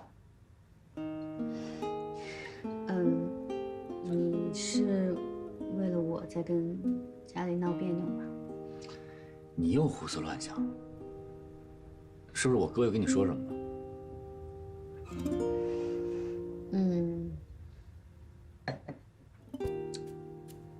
其实我想过，我是你的实习生嘛，你对我好的话，别人会说你是在偏袒；你对我严格，大家也会说你在装什么样子啊这种。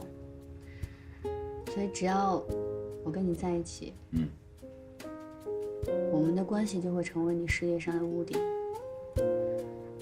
大家会一直拿我跟你在一起这件事情来说事。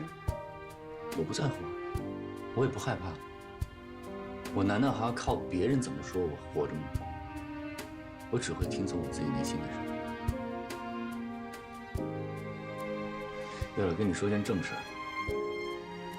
关于你进黑匣子有心理障碍的问题，我咨询了我心理学的朋友，他们还是觉得你这种问题需要正向引导，积极的去面对，还是要多进同传间去练习。不想积极面对，你吃饭你跟我说这个干嘛呀？你先别嫌烦，这是个问题，我们得解决。你对同传间有畏惧，我一定要帮你打破这个心理障碍。所以，从明天开始，每天我带你进一次同传间。你进去的多了，你自然而然就觉得这是一件很自然的事情，你就不会有这么大的心理负担。起码再听到黑匣子，你不会有这么大的反应。哎呦，别唧唧歪歪了，来，干杯！祝你早日克服同传障碍。我拒绝。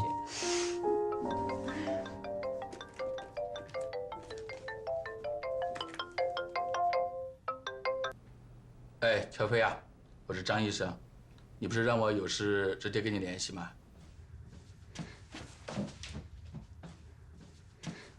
张医生，是不是我妈妈的手？不是的，是今天你妈妈来复查的时候呢，晕倒了，后来呢就恢复知觉了。我带她去神脉检查了一下，还是她的老毛病了，海绵状血管瘤。我记得你跟我说过，你一直想替你妈妈在上海做介入手术。对，医生也说了，一直在等待时机，因为血管瘤长在脑干部位。所以风险很大。是的，我们这儿神脉的李主任也这么说。你不用太担心 ，CT 显示的情况呢还算良好，边界也清晰。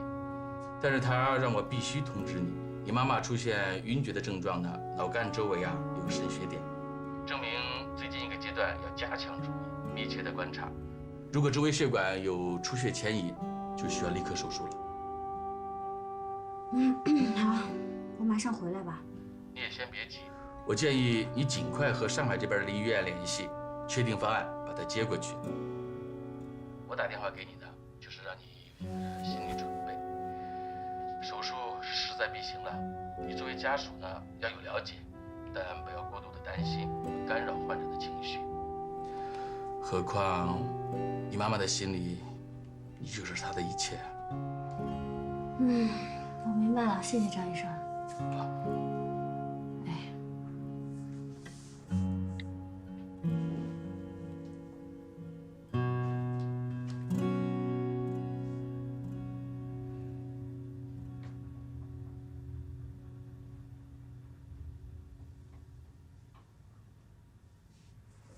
伯母有事儿，还瞒我。隔音不好，你忘了？出什么事儿了？没事儿，不想连累你。我起码可以帮你们联系莫雷，帮你们找医生。你知道吗？我妈妈的病，不是说轻易找一个医生，筹集到了手术费就可以去做手术了。以她的年纪，还有她的病情，要做介入式手术，必须要有最大的把握。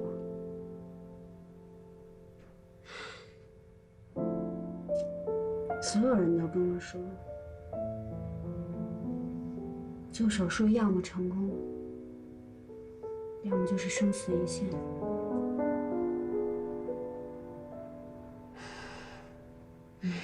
你放心吧，这些经济上的还有心理上的压力，我自己扛得住，我不会拖累你的。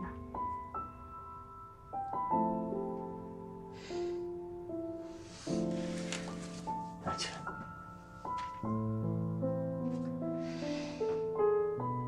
你不想连累我的真实意思就是，我们俩的情分还没有到你愿意连累我的程度。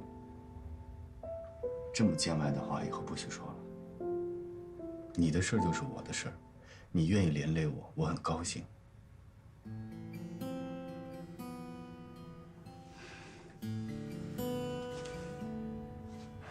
谁？你有没有在想我？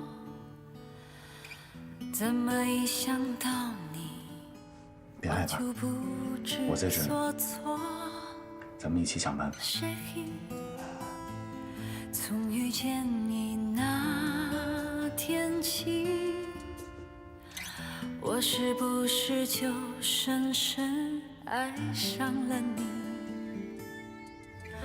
不管爱你知不值得，我只要简单的快乐。不管是对错的选择，只要爱了就不会割舍。Mon chéri，想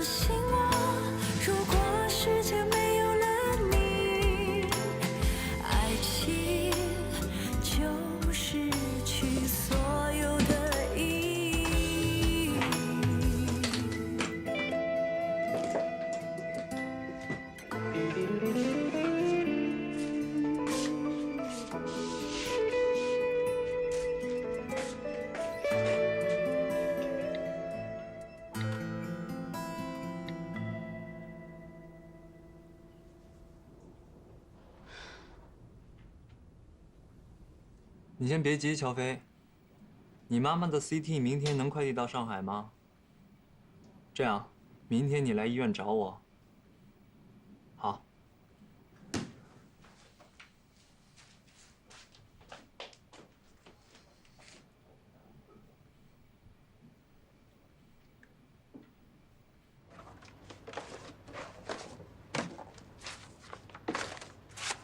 你好，佳阳，找什么呢？哎，主任，你有没有印象？上次瑞士劳卫部来交流的时候，有一个叫莫雷的医生。哦，你找他呀？可以去礼宾部问一下嘛。我当时留了他助理的电话，但我现在打过去已经停机了，而且我也问了随行的一些医生，别人说他现在去非洲了。哎呦，这就不好找了。要不你月底去瑞士的时候，可以直接到他医院去问问嘛。月底？对，去瑞士，时间定下来，15天以后你出发。这么快？还快呀！你都等了几年了。这段时间你可以请假，把家里该安排的安排一下。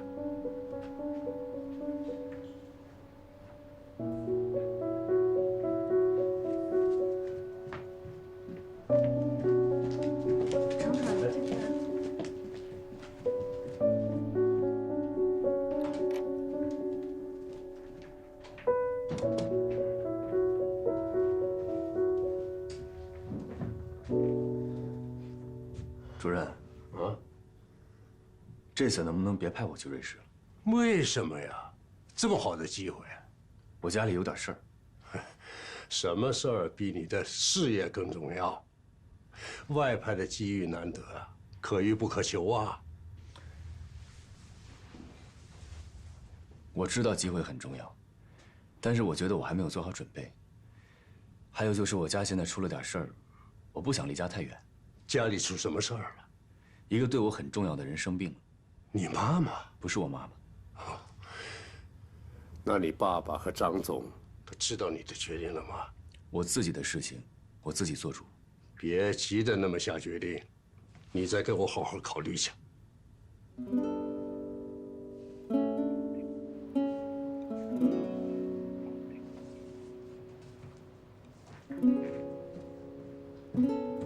看什么呢？这么入迷？非洲的君主制。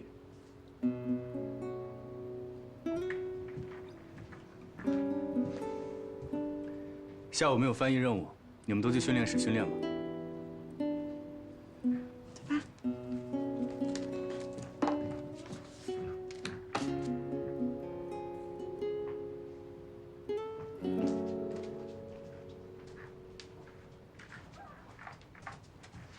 老田啊，我很好，哎，老程他也很好啊，我们家人都很好，你什么意思呀？啊，盼着我们家谁得点病啊？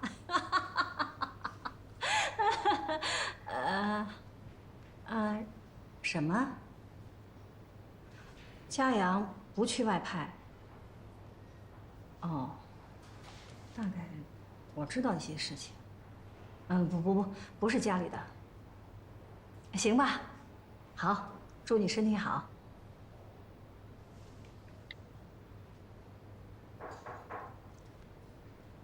进来。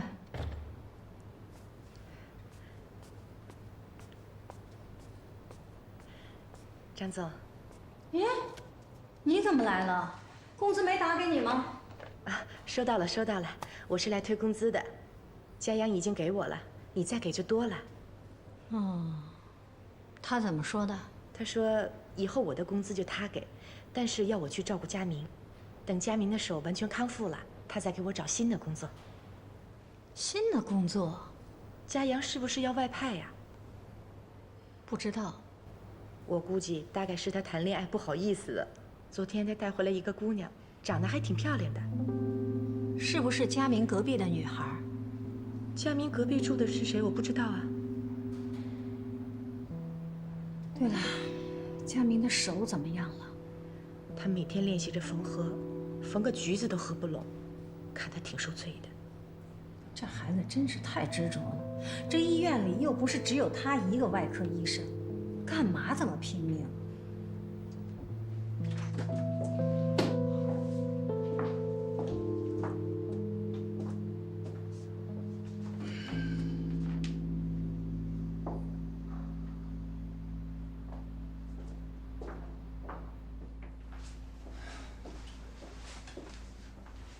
呀，不让你休息吗？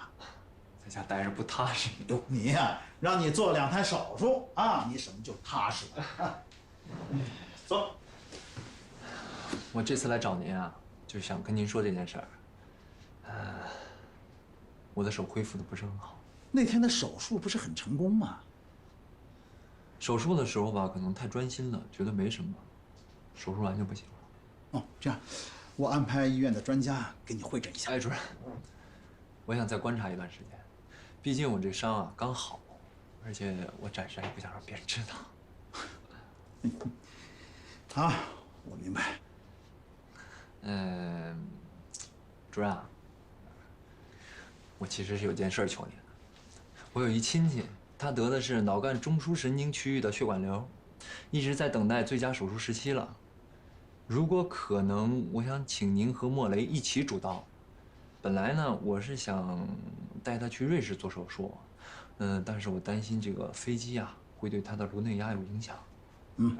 你担心是有道理的。这种手术呢，我建议还是在国内做。现在啊，我们国家的医学水平，尤其是临床，那在世界上啊是属于领先的。至于这个主刀医生啊，你也知道，我有一段时间没做过介入手术了。做这种手术啊，最重要的是配合。要是你的手没有受伤，你就是我们医院，甚至是上海最合适做这种手术的人。现在我们医院呢，这方面临床经验除了你，最丰富的也就是赵金良医生了。你可以跟他商量一下。主任，我再考虑一下。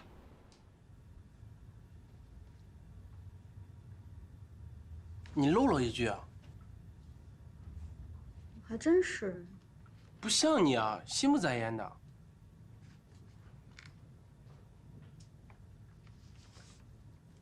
总感觉今天处理怪怪的。哪天不都这样吗？我去趟厕所啊。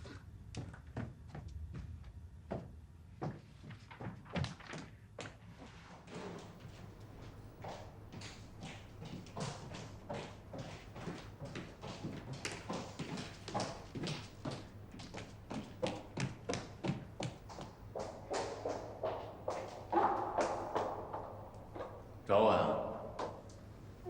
你外派的时间是不是快定了？怎么了？我会好好工作的，你不用担心我。如果有假期的话，我去看你。你还要去看我呀？那么好，就为这点事儿冒这么大险跑这儿来？担心你。我有什么好担心的？下边等我。我约了人。谁呀？跟伯母的病有关吗？那是谁呀？比我还重要。就吴佳怡呀，还能有谁啊？我跟他早就约好了。那你们在哪儿？我去接你。还没最后定在哪儿呢，我结束了去找你吧。行。那晚上我在家里等你。快回去。快点。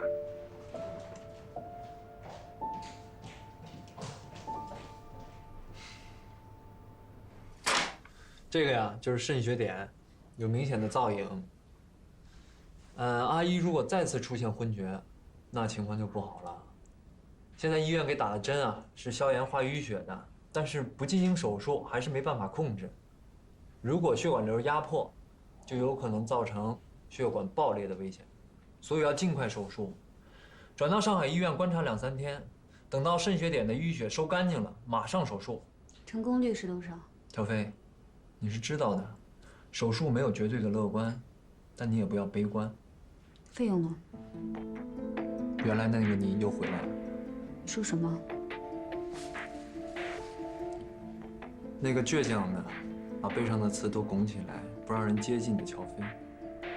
我记得当初认识你的时候，你妈妈刚得了这个病，你就是像现在这样，一个人把所有的压力都扛在身上，而且冷静的可怕，不让任何人触碰你宝贵的自尊心。但是不要这样，小飞，会让关心你的人感到伤心。我现在不想跟你说这个。手术费一共是多少钱？最起码25万吧。开颅手术费7万多，还不算请外国专家的。术后恢复高压氧要10万，头骨修复要8万，这些都是一般材料，还不算进口。25万。钱的问题你不用担心，我可以帮你。不用，钱的事情我会自己想办法。那让程家阳帮你，他是你男朋友，名正言顺，他不处理谁处理？我给他打电话。你别。明白了。你没告诉他你来我这儿吧？看来，这是我们之间的秘密。如果我用这个要挟你，你能不能考虑做我的女朋友？你别胡说了，你不是这样的人。那我是什么样的人？我是一个不希望看到你伤心难过的人。程家阳在哪儿？他为什么不帮你分担？他是你男朋友，他不该让你一个人承受这个。佳阳马上要被外派到瑞士去了，我现在不想跟他说这个，我不想打扰他。打扰？是你的意思还是他的？这个你就别管了。请你密切帮我留意着给我妈妈做手术的医生，医药费我会自己想办法。乔飞，你知道的，只要你开口，我愿意帮你，什么我都愿意做。佳明，你也知道我的，佳阳是我男朋友，我都不想拖累他。你这种性格的，有的人会认为你太替别人着想，有的人呢，又觉得你太爱逞强。你知道我怎么看吗？随便你怎么看。我觉得你两者都有，一方面你太善良，又太爱替别人着想；另一方面你又太固执，太爱逞强。没事儿，就算程家阳靠不住，我总在身边吧。有什么我可以帮你的，尽管告诉我。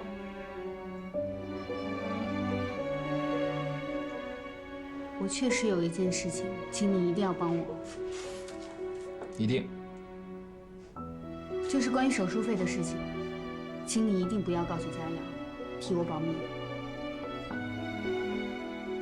行，但是条件是我来付医药费。医药费我不会要的，我会自己想办法的。你总是这样，记不记得当年你差点害自己得了抑郁症？小飞，自尊心太强是自卑的表现。也许你一直在自欺欺人。你打心眼里知道你和程家阳不是一路人，你们的爱情就像温室里的花朵，一经风雨就会被摧毁，所以你不敢让它经受考验。今天就到这儿吧，我先走。不要再自欺欺人了。